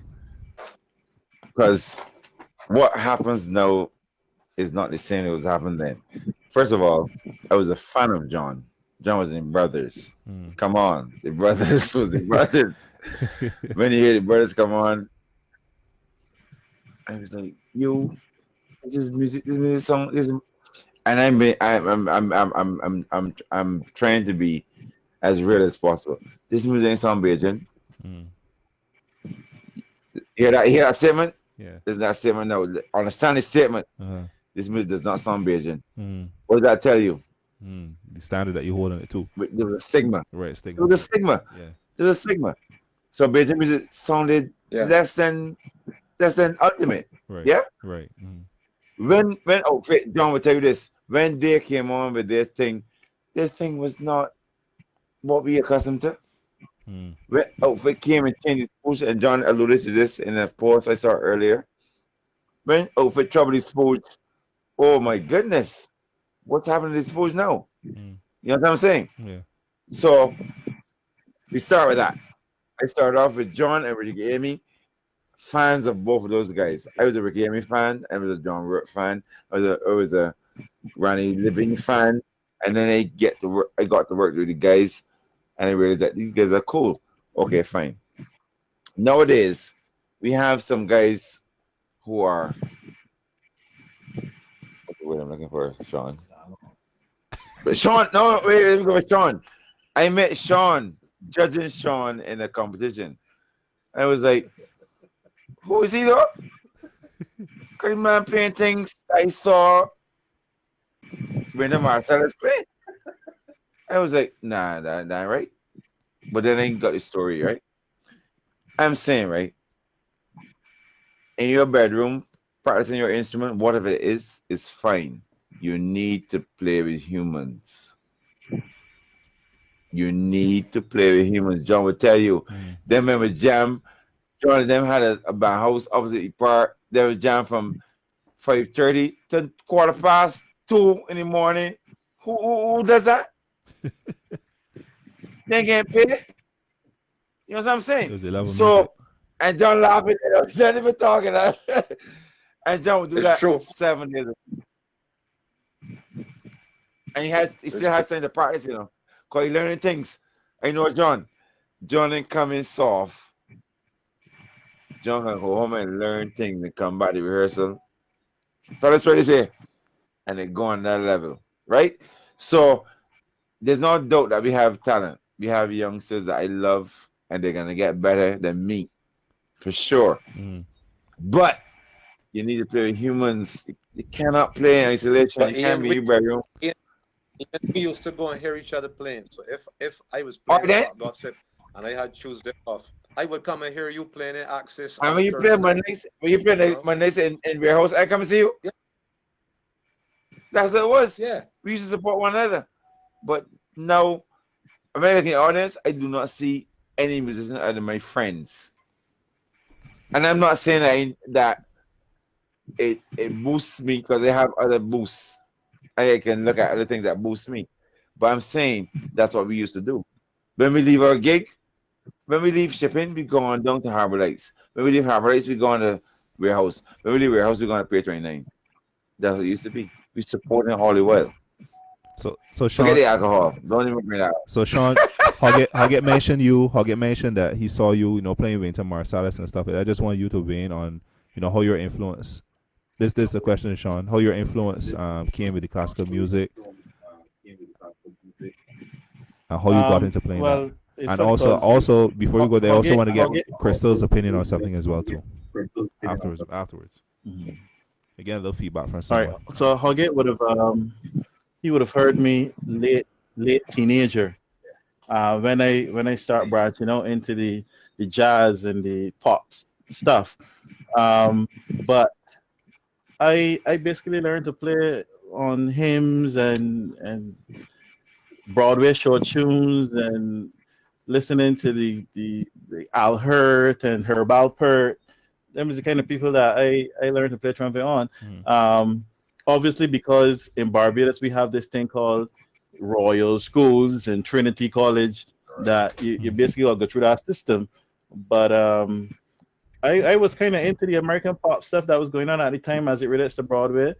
So all of those Broadway musicals, my father made sure that I learned not just the melody to play instrumentally, but also the lyrics so that I could interpret them a sort of way.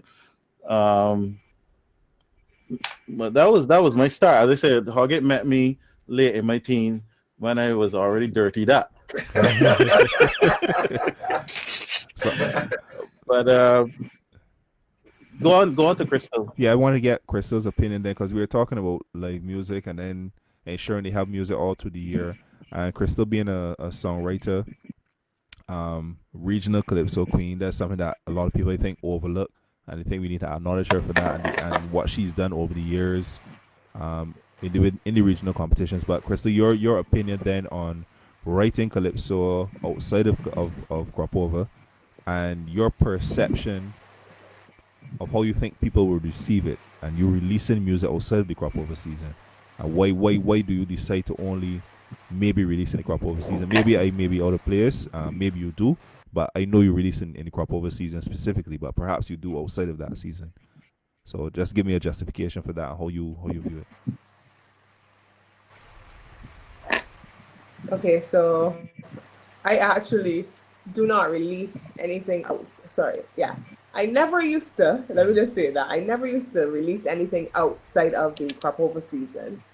But this year I've been working on some other styles of music that will be released. I mean, we ain't got the crop over really, but you know, between that period, September to March, let's say that. But I am also very busy tracking other carnivals happening and writing for other persons. So outside of my crop over season, there are other carnivals happening in the Caribbean that I would also do arrangements or do compositions for. So it's always me working to put music out there. That's calypso, yes, because that's what I do. But at the same time, I try different genres. If somebody is entering, like, there are pageants happening all in the Caribbean, so somebody will contact me. I want a song for that. They may not necessarily want calypso, so I would do something different. I also do a bit of gospel music because that's my first love, to be honest. Right. I love gospel music. Correct. So that's what I would write and probably record as well. But to be quite honest, things happening outside of the season. I heard somebody make a comment at some point last week. I think it was on Brass Stats, I think. And the person said, you know, it seems as though our culture comes alive twice a year at crop over and around Nifka time. Yeah. And I don't believe it, but I have seen certain things that I could kind of side with that person a bit to say, well, you know, it seems that way. But we do have reggae artists, we do have jazz artists, you know, we do have artists in Barbados who cover all kinds of genres. Are they given equal airplay that you can recognize, okay, they actually have lots of music? I can give you a good example. I can go back to Calypso, right? May he rest in peace. Smokey Bird. I can tell you no lie. I didn't even know Smokey had so many songs until Smokey closed his eyes. That's the reality. Yeah. All right? Yeah. Very true. And that's the reality. Like, it's like we don't have, there's not a place I could say that I can hear all Barbadian music. I think that would help too, you know. Yeah. Like, you don't have to be releasing music 24/7 in Barbados. We have so much music. We have enough music. So many different genres. So many artists out there that I can honestly say that if we had a radio station just for Barbadian music, we would never ever get tired because there's so much to hear. There's gospel. I actually hearing Barbadians singing all kinds of country and western, and I'm like, what's going on here? Like, it's not our culture, but they love it. And you have people doing that. You got lots of reggae artists here. I mean, like, every time I go onto Instagram, I see somebody doing a live, doing some reggae. And you have a lot of instrumentalists coming out too of BCC program, and instrumentalists who are playing different genres of music, not just calypso. So music can be produced all throughout the year and be played all throughout the year. Doesn't have to be just at crop over time. I actually enjoy the times when I'm not doing calypso music and I'm asked to do something else. Something different, yeah. Because then it kind of takes me out of the box, you know, like, oh, she's a calypsonian, so that's what she does. No, I'm you're a musician. Exactly, you're a musician. People don't know that you're a musician, a damn good musician too. You know, you're a musician first. First, exactly. You know, so you don't want somebody to place you in that box, but I definitely am working on things to do outside of crop over, and this COVID thing, I must say, is a blessing simply because Mm. I've been able to spend more time thinking about other genres and different ways of pushing music and making money in different ways, and not just doing commentary, not just doing crop over, we call crop over music, Right. for myself, but um, I honestly think that there's a way that we can do this and make our music live throughout the year. Well, you said something I'm earlier that not I just want to get seen as I want to get seasonal. Sluggy and Paul in on this. And let Paul go first, because I know there's a heavy topic for Sluggy. You mentioned the fact that other genres may not get the opportunities, they may not get the amount of spins as they do in crop over. And Paul, having a online platform where artists submit music to you, what is the ratio like in terms of across the genres of music submitted by Barbadian artists? Reggae, spooge, soca, spooge if any, dancehall, whatever. Oh yeah. How do you see that? And then Sluggy, I know there's a heavy topic for you in terms of the opportunity afforded to other genres of music, of Barbadian music. Yes, we say reggae may not be our culture, but at the end of the day, it is art. And it Soca, I could say we culture either. exactly So we ain't so gonna say reggae ain't ours. exactly Maybe think so calypso and soca, we think Trinidad. Maybe think reggae, we think Jamaica. So you don't gonna say reggae ain't ours. Soca ain't ours neither. so over to Paul and then back to You know what I mean? Sluggy. Calypso saying that we just do cause we love it. So you have to get off the chest. Nah, But yeah, that's the truth. That's the truth. soca is actually not the main genre on Selector. The songs that actually be number one in top 10 each week are from all genres. Surprisingly, last year hip hop was the most dominant genre, and this year's dancehall. So soca by default is not the biggest genre here. We just make it seem that way because of crop over. Mm-hmm. And the festival funds it. They have the competitions that reward the artists that come first, second, and third with big payouts, especially calypso and stuff. So this conversation was so important. Listening to Crystal and John, because I really wonder if the long-term effects of crop over are actually negatively affecting the industry. Especially the growth of the entire industry. For sure. Mm-hmm. Yeah. For sure, be crop over destroy music. Like watch it, right? Let me show you how we. Because she said that someone said see the country's kind of liquid here, right? She said she didn't know she agree, right? Let me show you all how hugely disconnected we are, right? Right now, you can pick the biggest crop over song from last year or from the last couple of years. You can pick any. Even get a Faluma from Addison Hayes or Unity from Addison Hayes. This year, in a couple of weeks, man, in Barbadian producers, wait in Barbados, release songs in a couple of weeks and get 1 million views in Barbados. Tell me a soca song from that. You could call Salis, you could call like pop song which is brilliant sometimes. You could pick Young song which playing now. Pick any song. And none ain't got 1 million views nowhere. And dancehall songs that we started produce, and not one, multiple songs that Barbadian artists producing get 1 million views. But if them artists don't go and sing and talk about Crystal and call it Crystal name just to see if they win $100,000, they will never get look at. You will never see any artist get offer opportunity to win or get $100,000. And them songs doing far better than all the soca songs.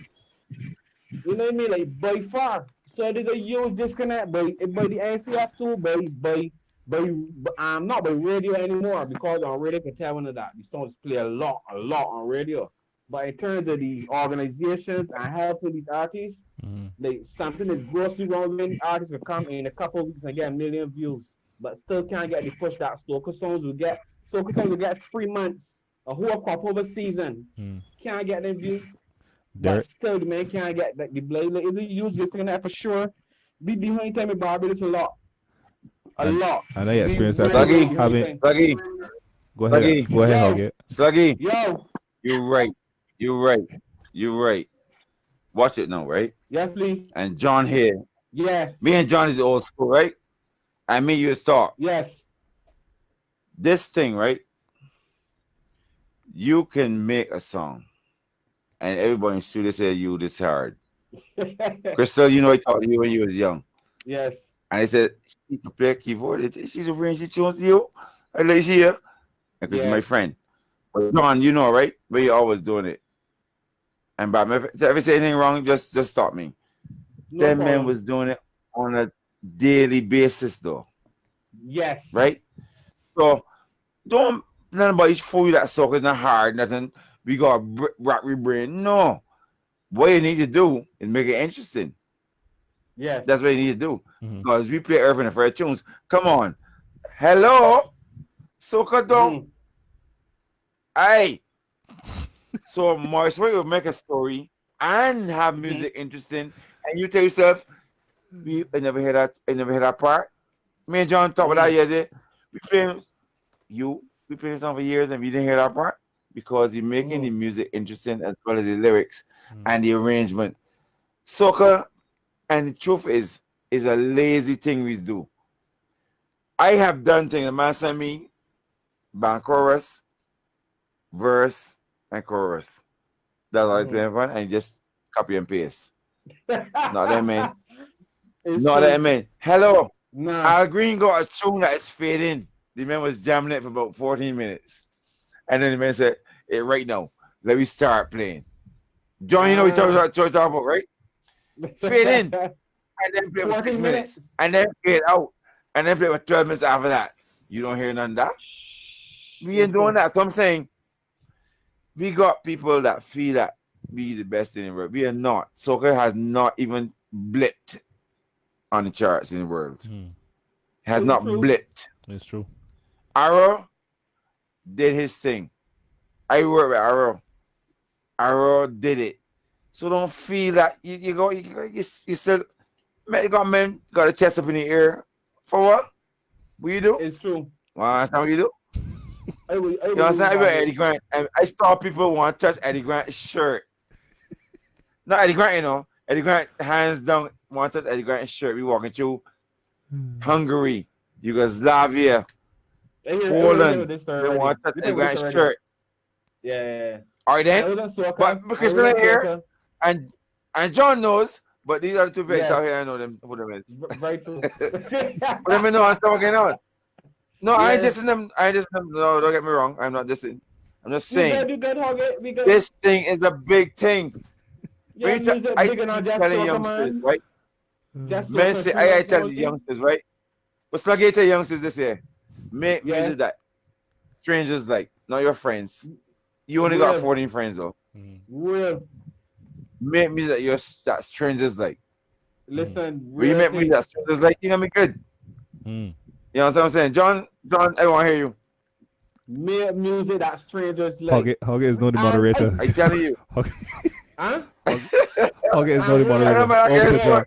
Over the John. And I want me ask you this, right? Before you go on to right, because we're playing in bands with international people who weren't soca. How you feel coming back home, see we getting artists love to one genre, and then you're going out and touring the world and in soca. And it is soca. It's all I different vex music. because You I started playing music because Vic Brewster every Tuesday used to bring new spooch. Right? Every Tuesday. John will tell you. New spooch? You hear brothers, new spooch every Tuesday. Every Tuesday. Every Tuesday. Lucky. Every Tuesday, you know? New spooch. And I was struggling to decide what I want to play. I want to play drums and I want to play guitar. My uncle used to play guitar and my neighbor used to play drums. But I started on drums and then I switched to guitar. And I was playing both at one time. When I was at BCC, I was playing drums and guitar. Right? So we had the first BCC band. It was called Communique. And I played guitar for half of the set and then drums for the next half. So I'm saying to you, I know when we used to check other music, we used to put up music all the time. And I also know when Eddie Grant said, the soca thing I'm doing, I can do it this way. Yeah. I know Grant put a tune 3 days before the thing done. And the words I want to use, I can't use on the thing. No, you're right. Messing the place, John. John, you were there. Mr. Granny coming out yet? Granny coming in last minute and mess it up. Road March. 7 straight. So you understand that, right? We need to make music for strangers to like. You can't have your friends. You only got 4 friends. How many friends? How many friends everybody really got? Though? I like that statement, Hogget. We need to make music for strangers to like. I like that.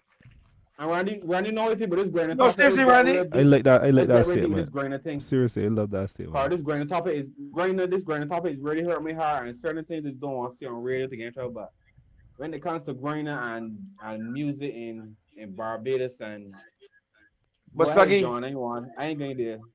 Sluggy, when Grainer got the name changed for the highway, I think Eddie Grant misspoke a bit, but he was on the right track. I was in Battleground, and Grainer was not treated like a celebrity at all. Bro, that was pretty or something. Grainer was treated. When Eddie Grant said it, some people were offended. He said he misspoke. I thought he misspoke, but he was right in his thinking. Grainer, I was in that tent. You had Gabby. Say yourself. What we name? Say yourself. Who that's John? John, say yourself is what we name? John, you can hear me? John, they can't hear me. His connection may be a slightly they had all kind of men before Grainer. And all men said, Grainer is Gabby's friend. That's what he said. Nah. Eddie saw something in Grainer. But mind you, Grainer had to work hard in the studio. Grainer singing in tune. I can hear you. His connection a little right. delayed. Remember, John, you know Grainer wasn't singing in tune. I got a bad connection. Okay. Grainer was hard.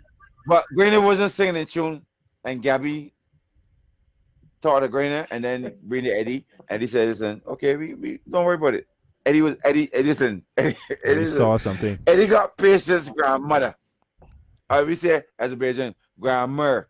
He said, yeah, it's okay. Eddie says it's okay. I have never seen Eddie Grant flustered about nothing. It's okay. Do it again. You mess up? Okay, it's okay. Do it again. You know what I'm saying? And John will tell you also about Glenn, who is Eddie's producer at the time. When John was playing with reggae band with Biggie. Slash band.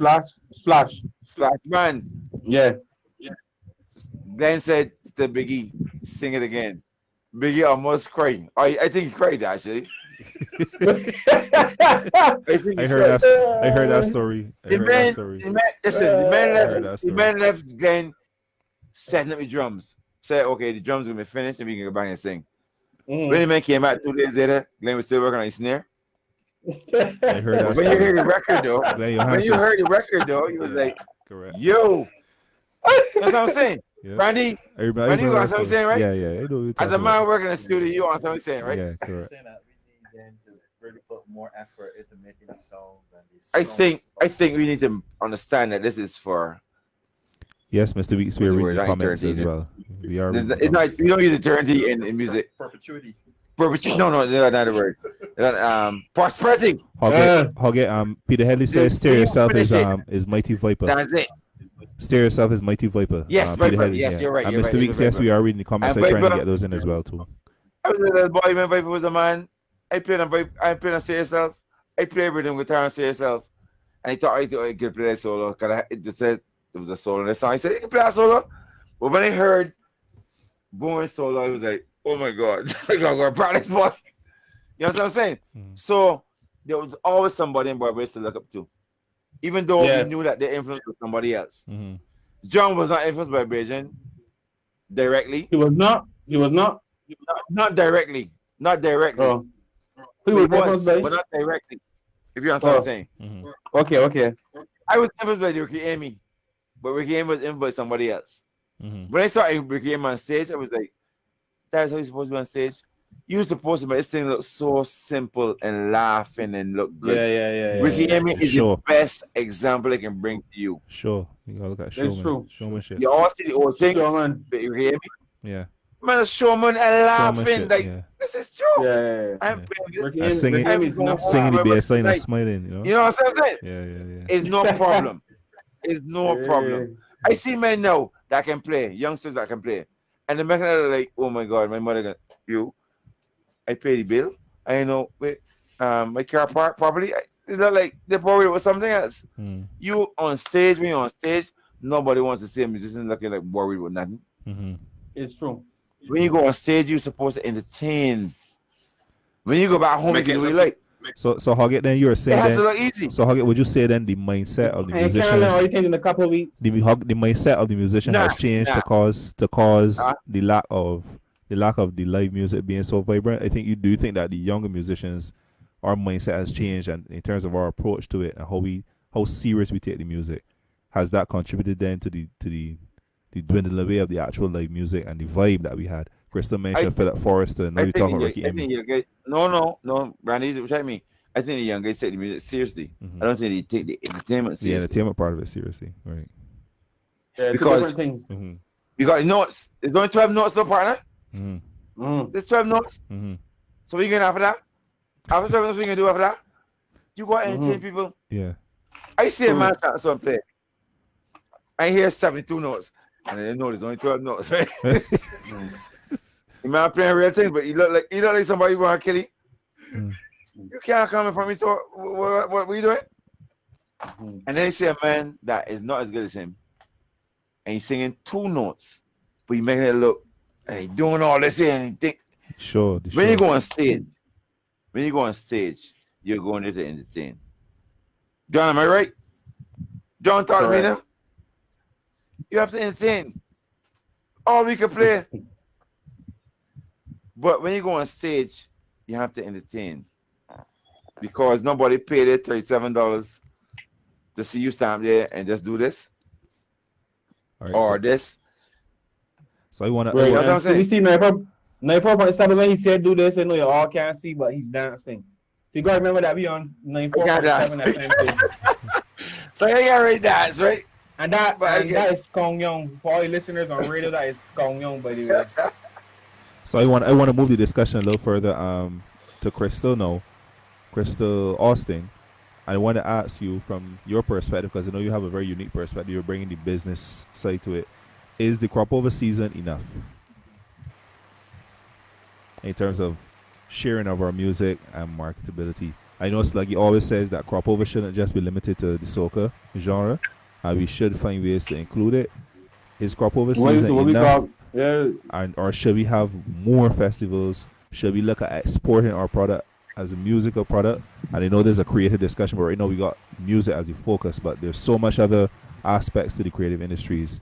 But we're just touching on music right now, but we know that we can look at the export of all types of creative products. But is crop over enough to get our creative products out there, specifically speaking of music? I think that's almost a rhetorical question for us here, but to answer for the listeners, it definitely is not enough. When you look at the way how our economy is structured, where we have this huge dependency on tourism, and everybody always says, we need another leg, the table needs another leg. When you look at tourism, it has this multiplier effect, but so does music. So we talked already about how it is not just about calypso and soca. We have all these other genres, yes. We also talked about how there are other ways that music is utilized as it relates to marketing, jingles, and so on, theme songs and whatnot. But when you look at the wider picture, when you step back now and look 30,000 feet, music fuels the stage production sector and creates jobs for all these people doing lighting and providing the chairs and tables and whatnot. You have the music videos being shot. All these people get money through music as well. You have to look at the wider picture and realize that even in this digital space where you have all these video games and online digital series, Netflix, and so on. All these things call for music. All these things would be dry without music. And I would even say that music is perhaps just as much as a feeder as it is a supplementary aspect of these elements of culture and entertainment and intellectual property. So when we look at the way how our economy is structured and how we have tourism, which really and truly was only, sorry, the crop over rather was more so about bringing people during the summer. Um, when it was resuscitated in the 80s, it really was not about the musicians. It was not about the music. But we see now where globally there is so much to be said for the type of revenue that can be generated from music in all of its permutations. So I feel like, Guys, you can need to and mute I your said this on microphones while the show Krista is last week. talking. Stuck, if you can mute your microphone as well, please. Getting a lot of feedback. Yeah, I said this on the show last week that perhaps we need to empower the sector more. Forget crop over. Might Crop always over mute. will take care of itself, but we need to empower the sector more by bringing together. And I've seen a couple clusters. The BCSI has been trying with the clusters and so on. We need to pull together the people doing the movies with the musicians, the people doing the dance and the video and all that. All these things need to be pulled together in a proper way, empowered by investment, which can only come from the public purse, because we know the private sector is not necessarily going to fund it. But it needs to be a case where there is public financing for that type of approach, so that the industry can be built out in a way that is truly exportable and gives credence to the multiplier effect that it has on all these other players that benefit when music is doing well. So crop over is a nice example of how it would look if it is done well, but it is still just one small factor in the big picture of things. If we're looking to impact globally with our music, we cannot use crop over as the boat that we're going to sail in. That's a Moses. We want a cruise ship type mechanism in place. And I say repeatedly, but I really do feel like there are so many beautiful collaborative opportunities when we pull together the other aspects of our creative sectors that depend on music and benefit from music, where we have people here that are comic book writers and creators that can then be translated into animes, Bajan animes. I don't see any reason why we can't have, for example, a Bajan anime series that pulls in music from Barbadians that is then viewed globally. Like, why are we always just looking at getting songs uploaded to these streaming services and so on, when there's so many other, like, in my heart of hearts, I've heard songs up to recently, songs that were released this year, that I feel like they should be played in the background of the Real Housewives of Atlanta or whatever, because of just how sweet they are. And to me, there should be a thrust. There should be a thrust at a national level where it is somebody's job full time to make sure that things like that happen, because ideally, if they are registered as companies in Barbados, the revenue would come back to us. And that's what we need. We need a new stream of foreign exchange. And we have proven that maybe all the people who came from West Africa that were musicians ended up here in Barbados. We have such a bevy of talent here that it's just like a no-brainer to me that we should now be looking to take some of our treasury funds and allocate it to ramping up our music industry in the same way how Nigeria has Bollywood and India has Nollywood.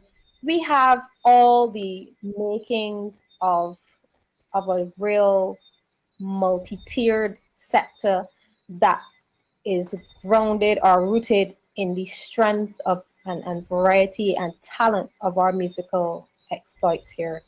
But it really comes down to political will, I guess, to have somebody that will make the decision to say, okay, let's take 1% of all the money that we've made from tourism and put it into music to make this thing happen. Somebody needs to make the decision that this is something that is a priority. Because at the end of the day, Corona, COVID-19, whatever you want to call it, the COVID, has shown us that tourism cannot be and should never have been our only major revenue earner. We have too much by way of creative talent here that can be channeled into creating something by way of a new sector, that we should not be dilly-dallying and hemming and hawing and having people out there fighting to earn a living from this sector. It should be prestigious to be involved in the music industry for us. As a small economy where our biggest resources are people, and many of our people are musically talented, it to me is just like by process of deduction.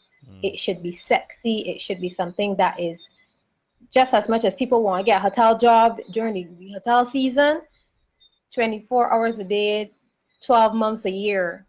Our people should see an example of a system in place that makes the music sector, and again, you don't have to be a musician playing an instrument. There are so many other aspects that you can get involved with, and I think what Crystal is doing is beautiful. And I will close by saying that there are many pockets of best practice, as they would say in management, where you have one or two instances where people are doing really fantastic things, but they're not being translated across the board. So you have one or two schools that are really well known for music, like St. Paul's, but then there are other schools that don't even have somebody proper on staff. So there are pockets of best practice here and there that are not being replicated across the board. And I think that it really speaks to the lack of vision for how taking these examples of excellence and translating across the board, that they could be replicated and manifest other greatness in other schools, could help catapult the sector.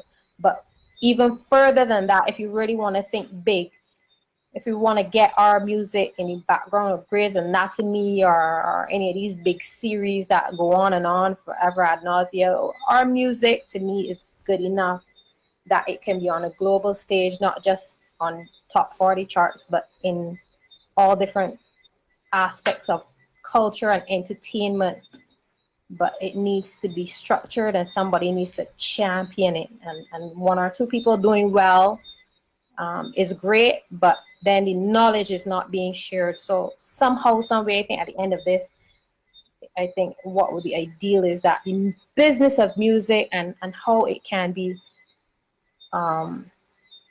leveraged or entered into at a macro level, where money can be made, real money, not just a cure at Krakow or whatever, but real money that is, I use Bob Marley again, as I did last week, where you have generational wealth being produced and handed down.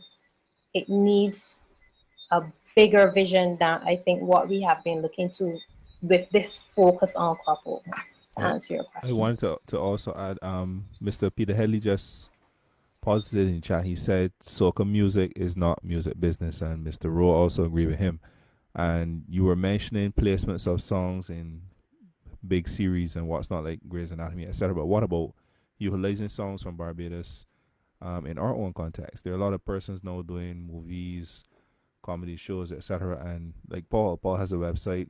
Websites can use and license songs for their landing pages.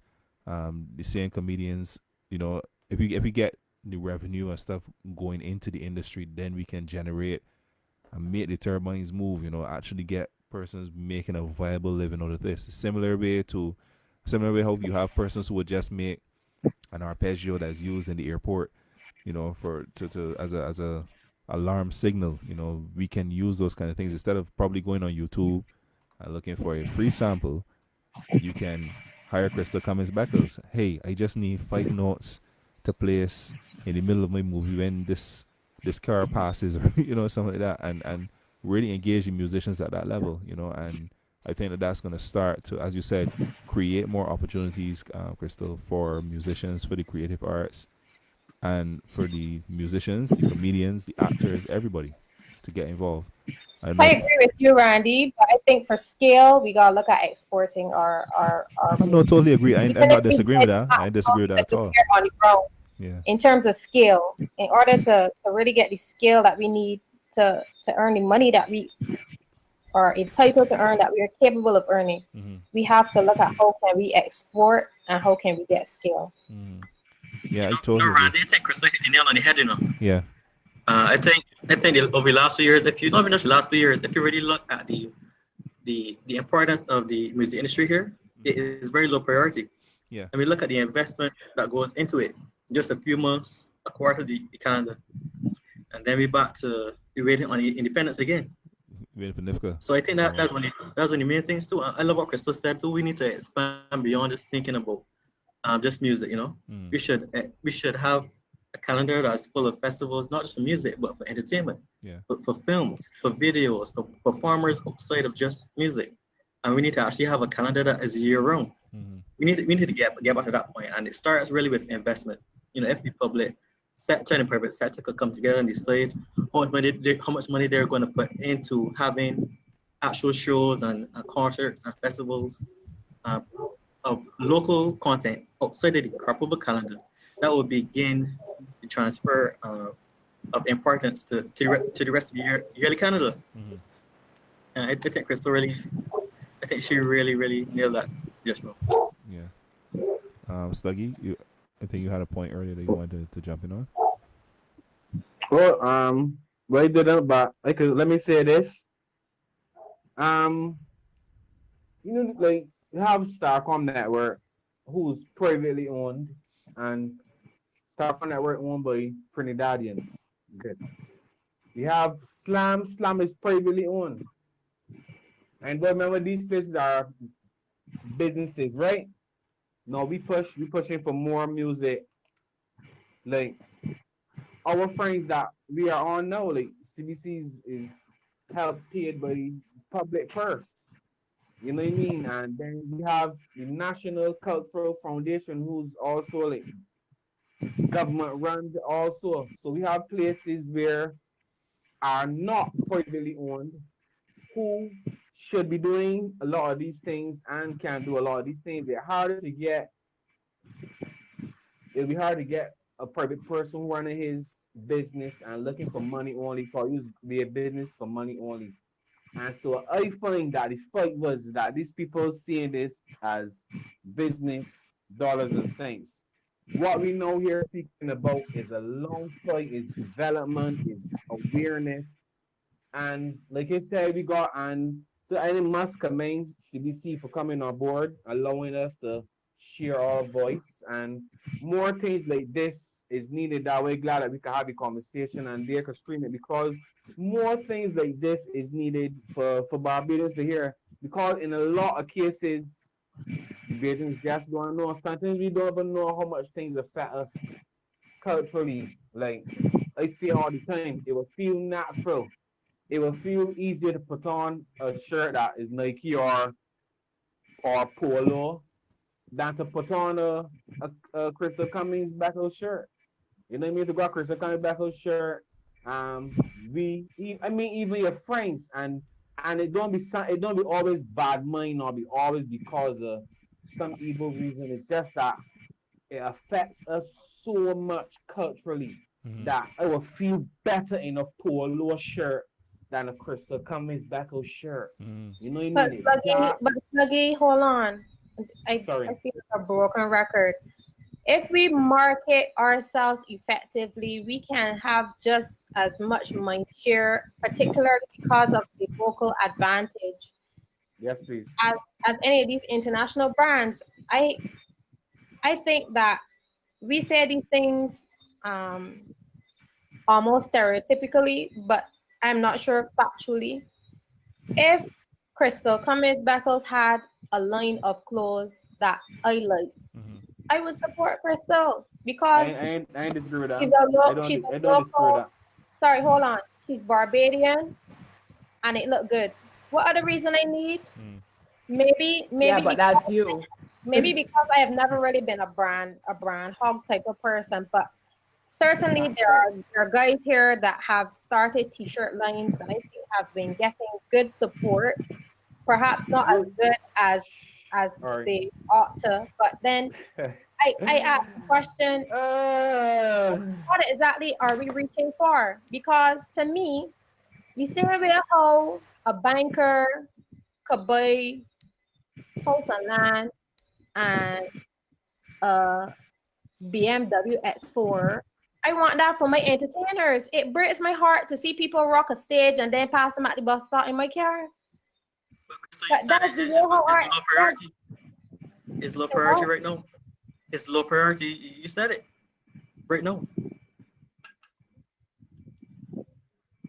I know. That's the thing. Nothing you say I disagree. So I know what you say, Sluggy. Cause I don't. And what you saying is not what you saying at all. Because what you saying you're perfectly correct. Because I don't wear those brand names either. So but clearly I know how far away it is. Really, it could be food. It could food as well. You know what I mean? We only care about Kaku when it comes to independence or probably special things. You know what I mean? Like, it real though, it real in everything, every culture deep, Crystal, every culture real deep. And how me and you will see the world and how the world is, you know what I mean? Yeah. It's going But smoothly, sharp for me. Sluggy 2020 is a good year to analyze though, because right now with full crop over, yes, there's a lot of soca coming out, but the last few months has given dancehall music a time to rise. And you have been a part of the dancehall events. There's another one coming up. At the end of the year, when we look back at the summer, we're gonna look and see, yes, soca did well, but look at this other genre. And would it be the same Um, way if there was no crop over? It's finally giving us a chance to look at well, the whole well, industry. good.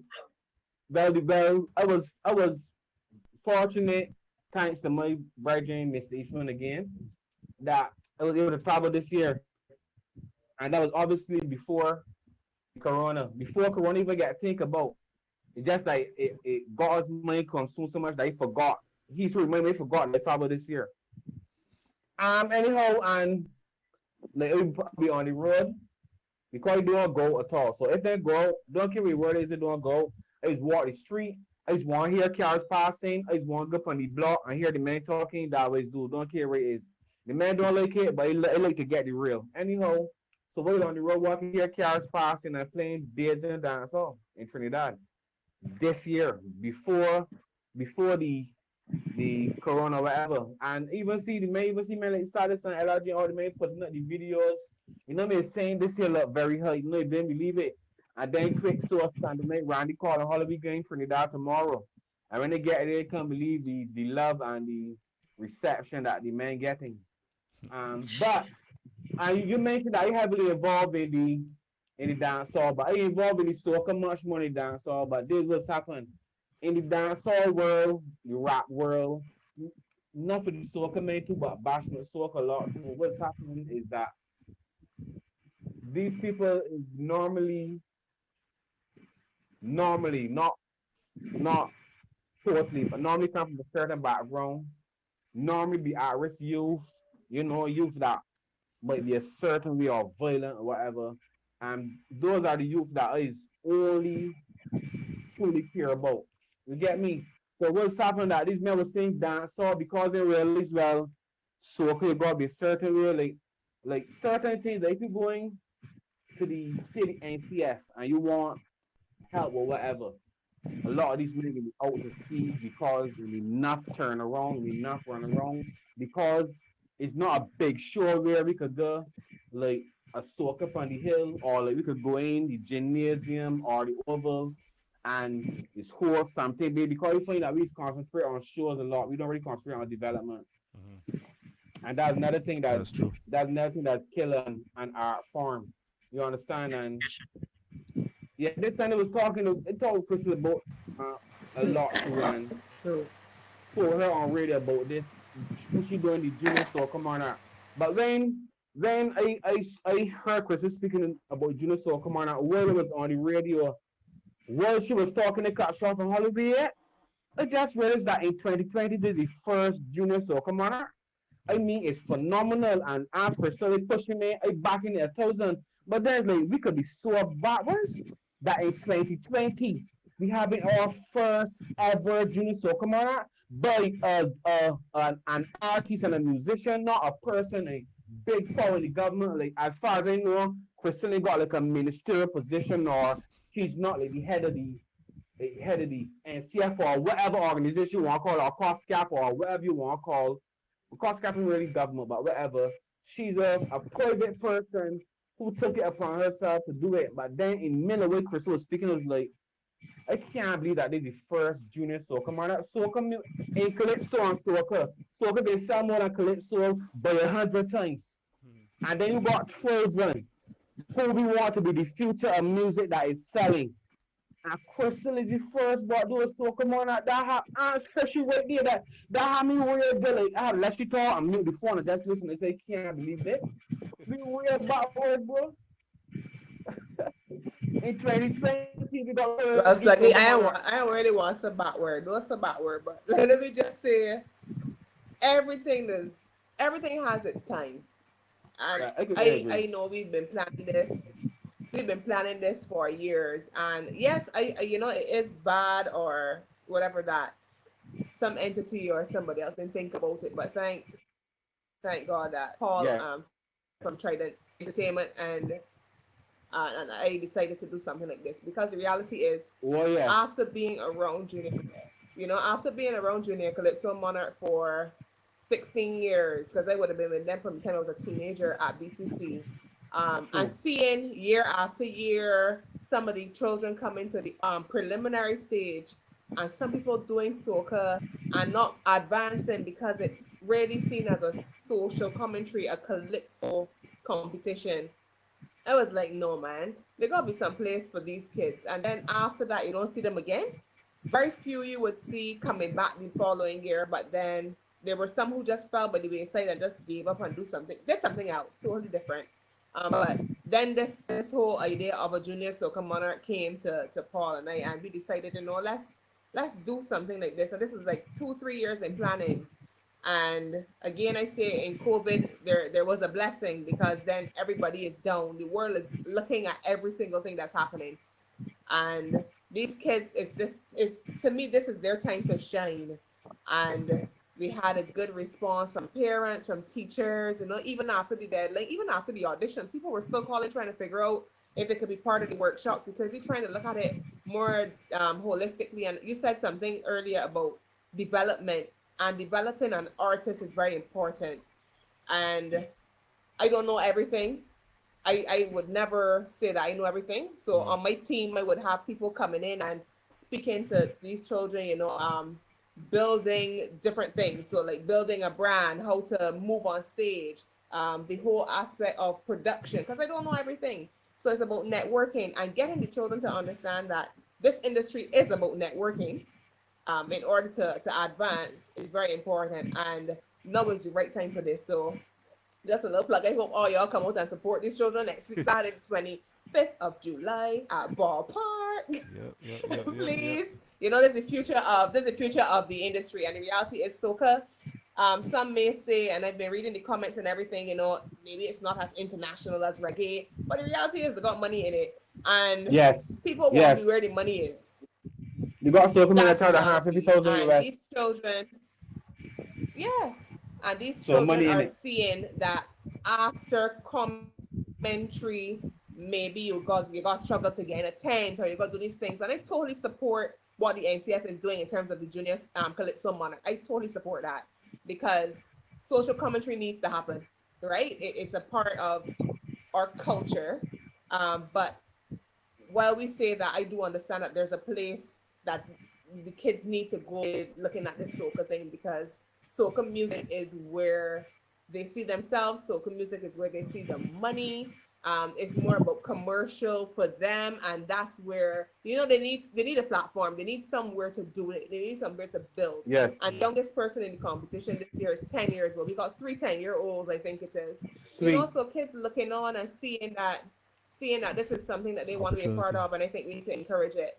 Yeah. But unity, Yes. unity and unity is important. Mm. is very important. And I think that's where we lacking sometimes in this industry. Every man want to be for the self, and who went for the self, looking to undercut Right for this the South. person. And That like comment if was we would posted come earlier together, we too. would get so much more done. Gilbert mentioned a dog eat dog world, dog eat dog mentality in the industry. It is. Yeah, I want to say goodnight It And is. listen, to Like I Parks as think well. Me and Parks ready. Thank you for joining another stalwart in the industry. Another one of those unrecognized positions that we kind of overlook. And Parks has made such a major contribution to our creative industries. Go ahead, Sluggy. Sorry. Crystal was speaking, not me, buddy. Go ahead, Crystal. I was saying, when he was talking about dog eat dog world, I know being called for like gigs and people telling you in 2019 after, I am a very humble person, but the reality is after all these years that you hearing Crystal coming back because you're calling me telling me to come and do something for exposure, I think that's disrespectful. A little gas Because Yes. money. I A say little expose gas like money. leave it naked, but no, because you expose. Well, then I know so what you calling? It's Yeah. not about the exposure. It's about respect. You got you laugh. You got to respect the artist, man. Yeah. You got to No, you're respect us, right. You're and I right. mean, we got to respect ourselves too. In the sense Yes. that some of us are undercutting each other in the industry. Ain't no way in 2020 I should be leaving my home for 150. Never. And when I say that, I mean for the big gig. No gig I period. Cause to dress alone, you got paid like to dress alone is about 150. To even get your hair done, to get your makeup done, when you're thinking about it, all these things you gotta be teaching these children. So when you're talking about the developmental program, let them understand that there's a business side. So not just business in terms of money making, Mm. but the money that goes into producing this product that allows you to have business or make business with somebody else. Because it is all kinds of things. So in order to leave home, you gotta get your hair, you gotta get new clothes if you're performing somewhere. You gotta get gas, obviously. So all these things gotta be factored in. So if we can teach the kids from young that there are all these different dynamics that come into play before we actually step on that stage, Mm. to make our first dollar, then we can get them to thinking, oh my gosh, this is really a business and this is really a life. It's a lifestyle. It's a career that you can make out of it. But it's something that has to be taught. It has to be a part of the developmental process.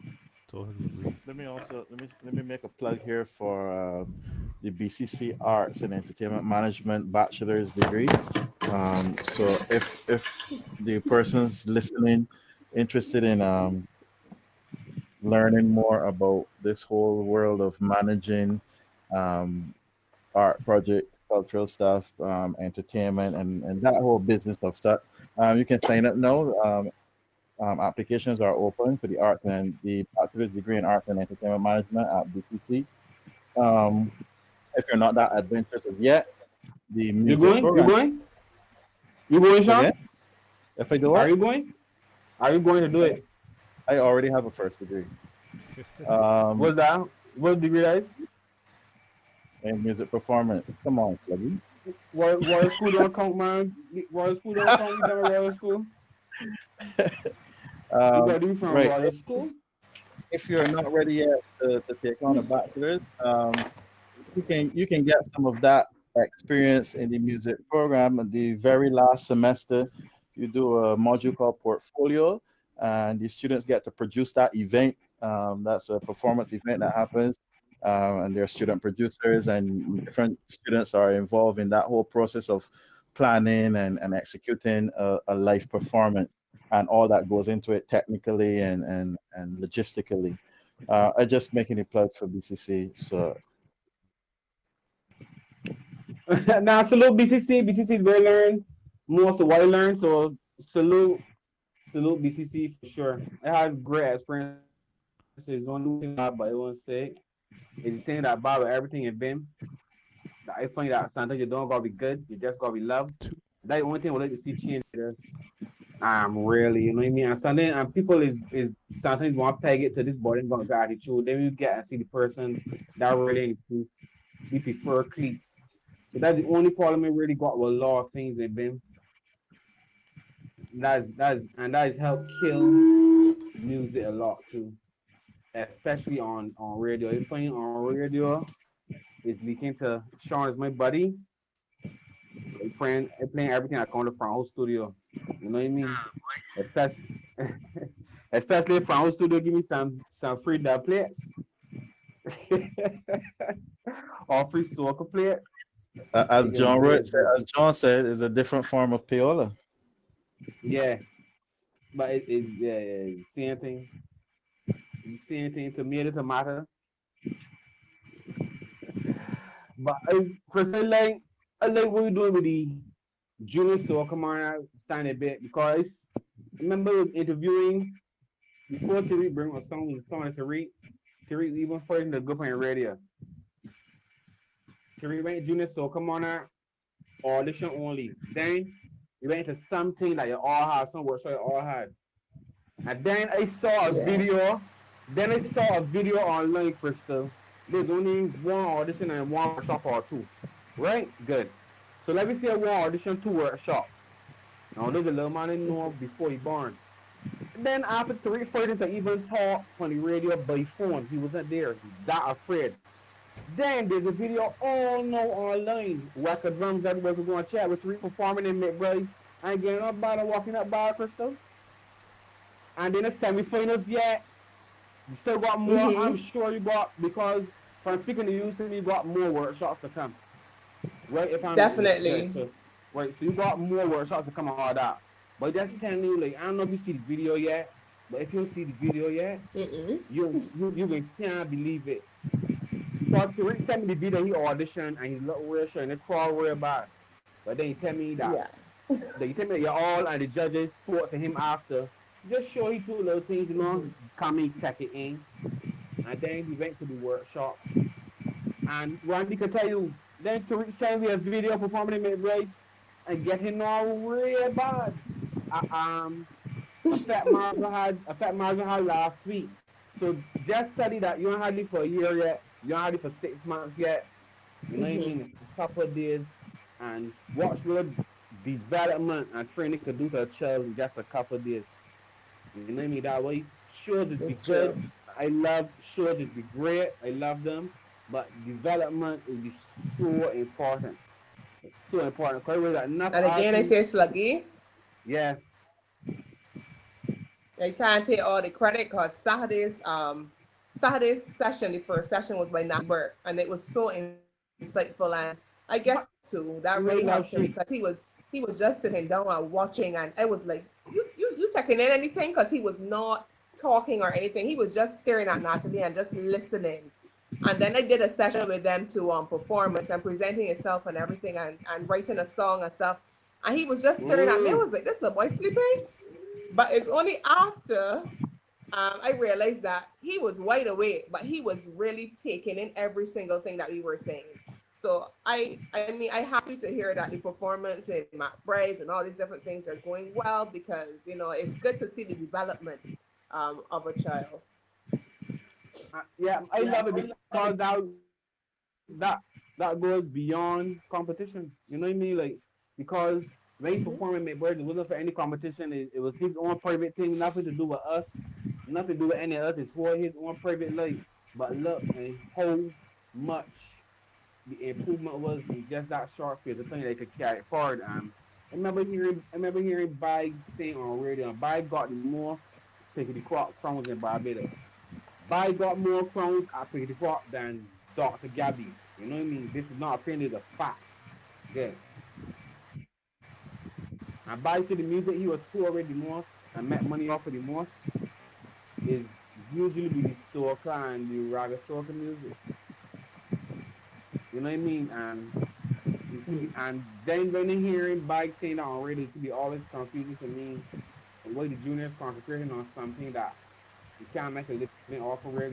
No, like I would never ever miss picking the crop as long as they're healthy. Even if I ain't healthy, Randy or somebody will come and drop me in my wheelchair and they can walk. I would never miss picking the crop. So it got It's play true. time. Listen, Have a Sluggy. play. But I you see, remember missing one crop over. I was just a miss. I was in New York studying. oh, man, you doing And the listen, engineer. yeah, I was listening every single day to the radio online. I listened to finals. I streamed Party Monarch final. You can't miss that. Can't miss Nah, it. Can't miss it. You can't miss that. You can't afford to miss that. So I It's just want to be addictive. careful. It have its place for sure. And Christian, no, we love to see it. We love to hear it. We love to be in it.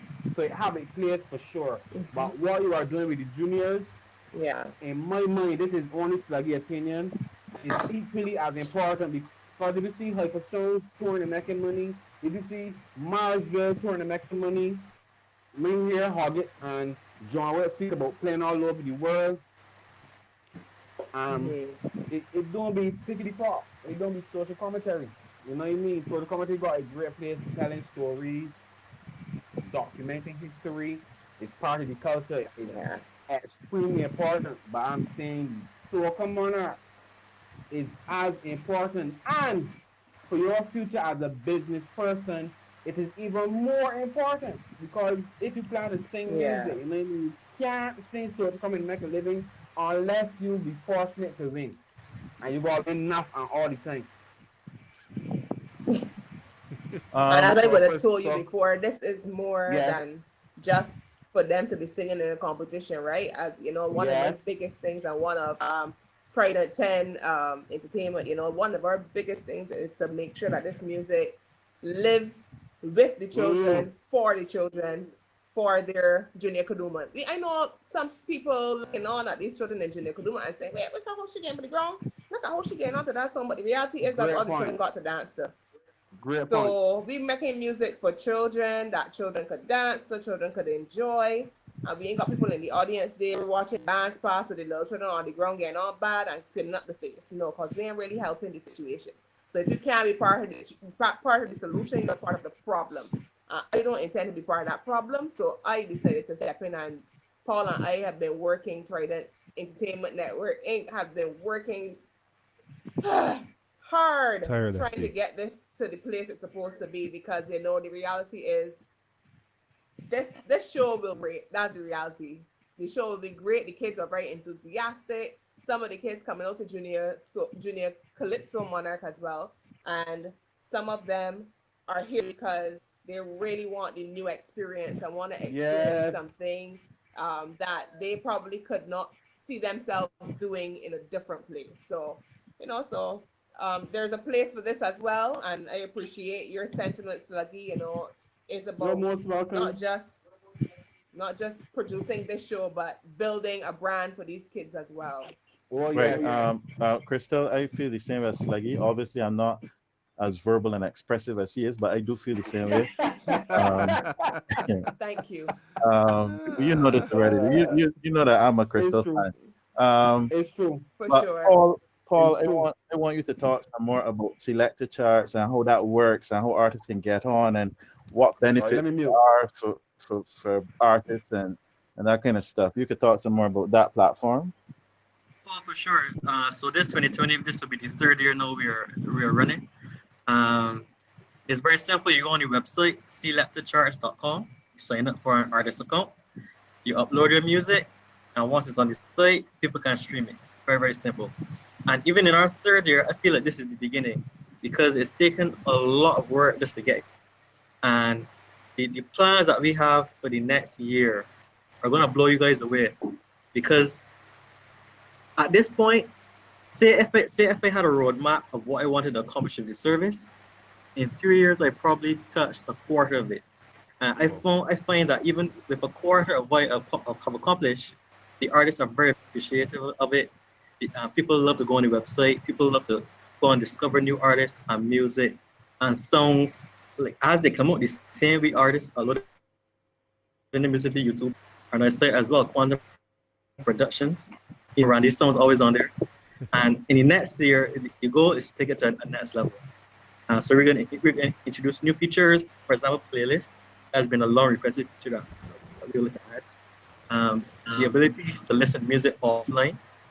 Um, we're gonna add a subscription plan as well, so that people could pay to have extra features. But the free features now will remain free as it is. And So so there, the so, whole point.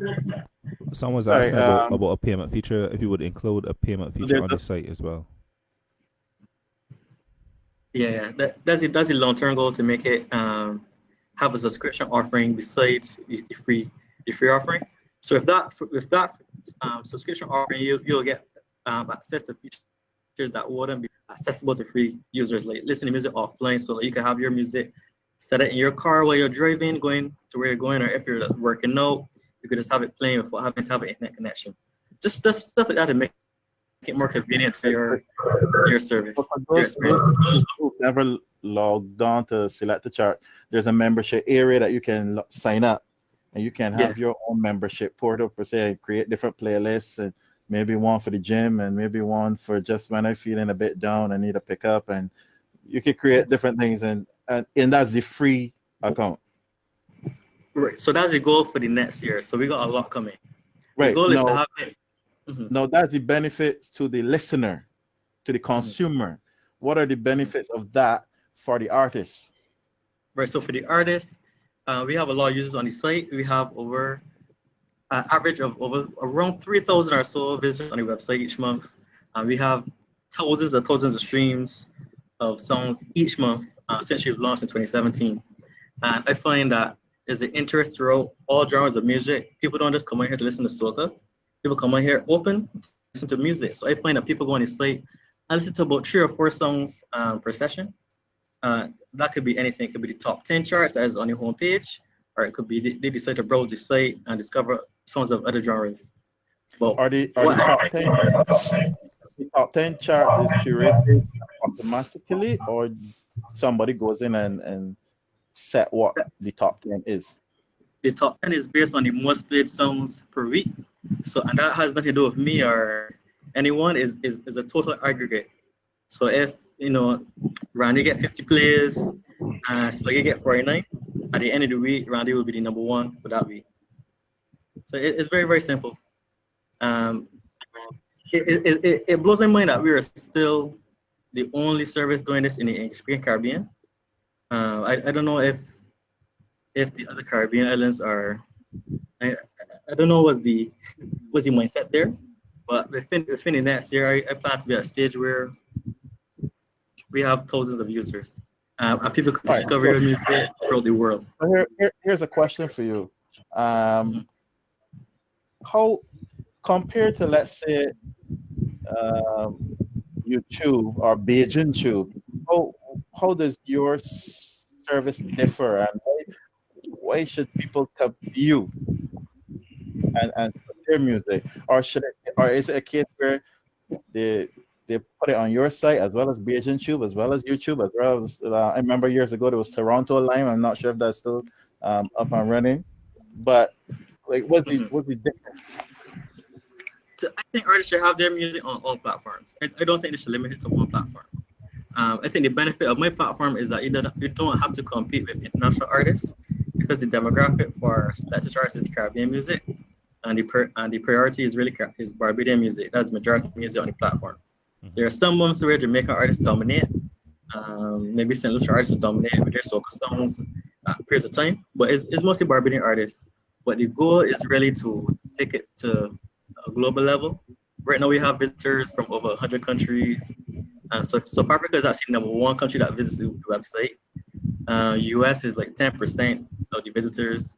It's a very diverse network, and it's growing. Like the rate of interest in streaming continues to grow, which is why I feel very lucky to be in this industry.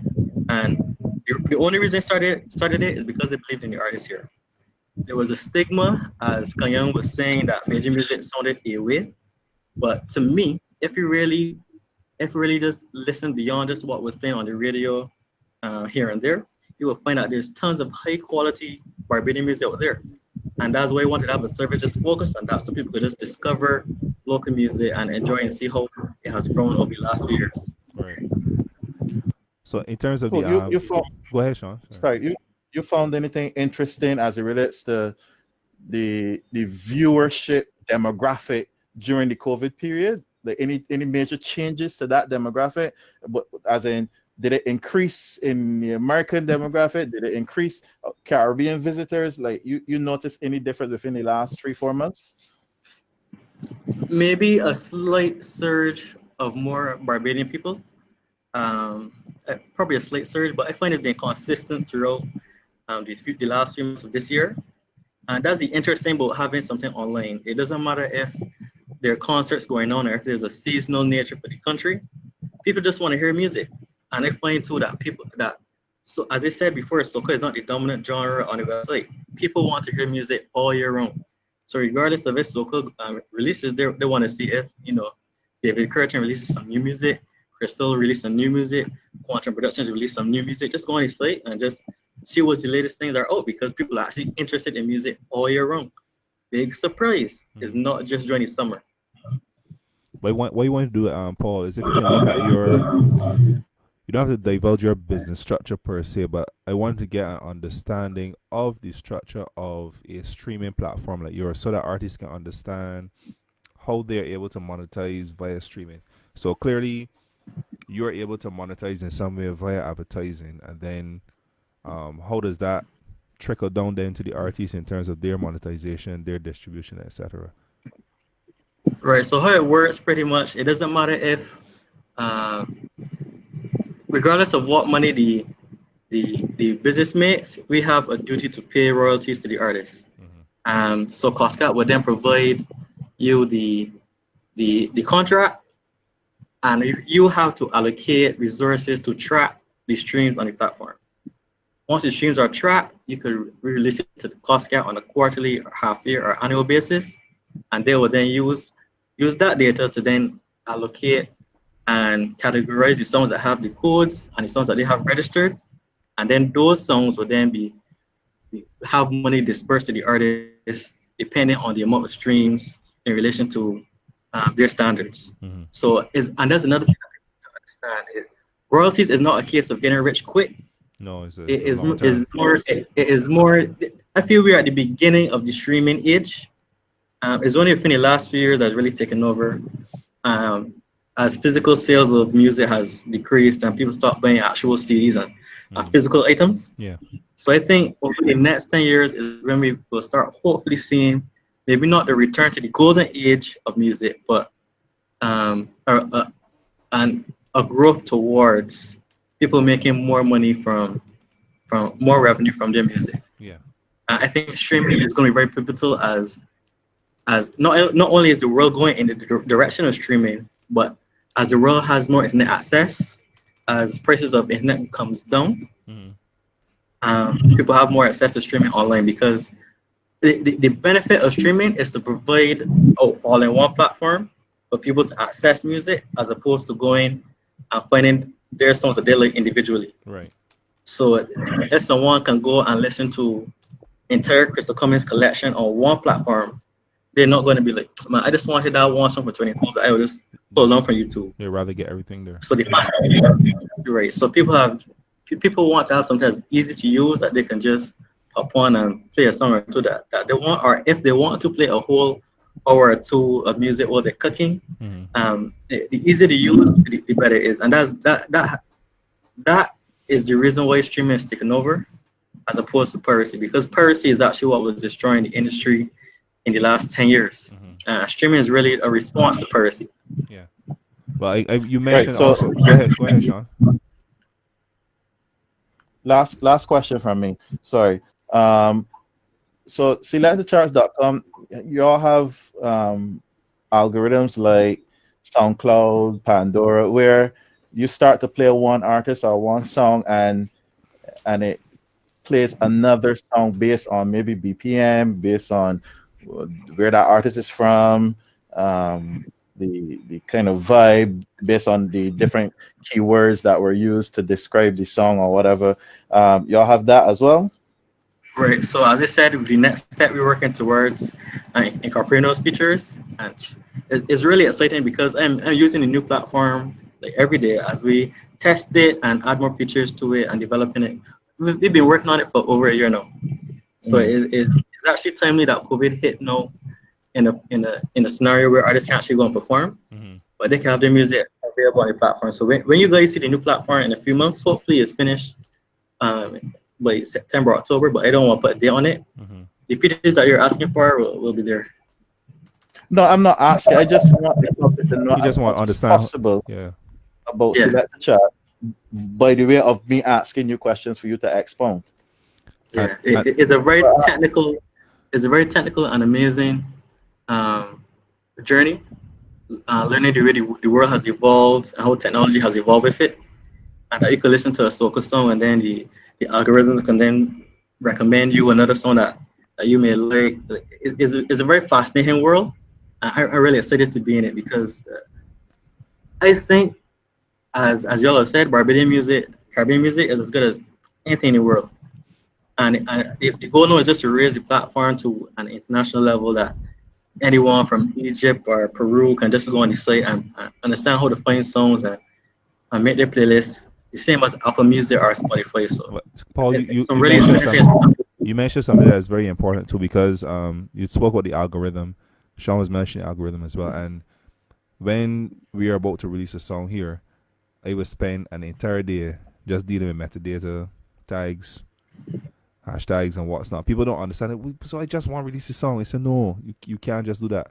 So from the person who builds the algorithm now for a digital platform in Barbados, I want you to explain how it works, given that you input all this metadata, you ensure your songs are hashtag, so that when the algorithm recognizes that you're in the same vein, whether it's by genre, by BPM, by category, by location, or whatever, your song then automatically falls into a playlist of sorts. And even placing your songs into international playlists is very important as well for digital distribution. Yeah, Your I'm really excited for that next step because what Randy describing is basically how like a YouTube or other platform will work. So when you put up a song, you add your data into the song, whether it's maybe it's a gothic song, maybe it's an upbeat song, it maybe it was released in 2017, but you only know publishing now in 2020. So you put all that data in the song, let it go on the platform. So the platform can then categorize the song based on what you have placed. But the good thing about my platform is that, as I said, you won't have to be competing with the Drakes and the Rihannas.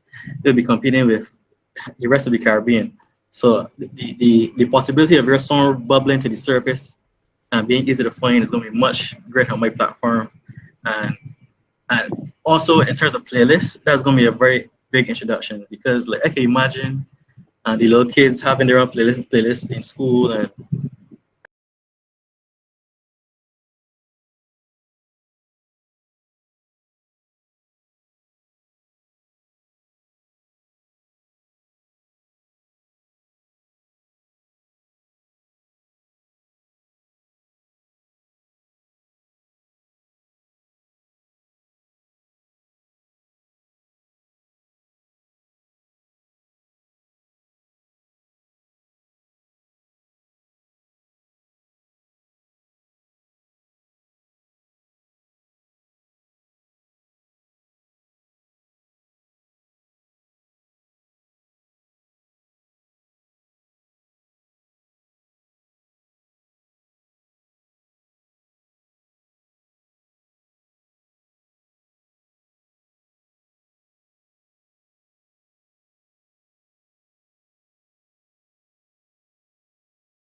and saying, John has the most popular playlist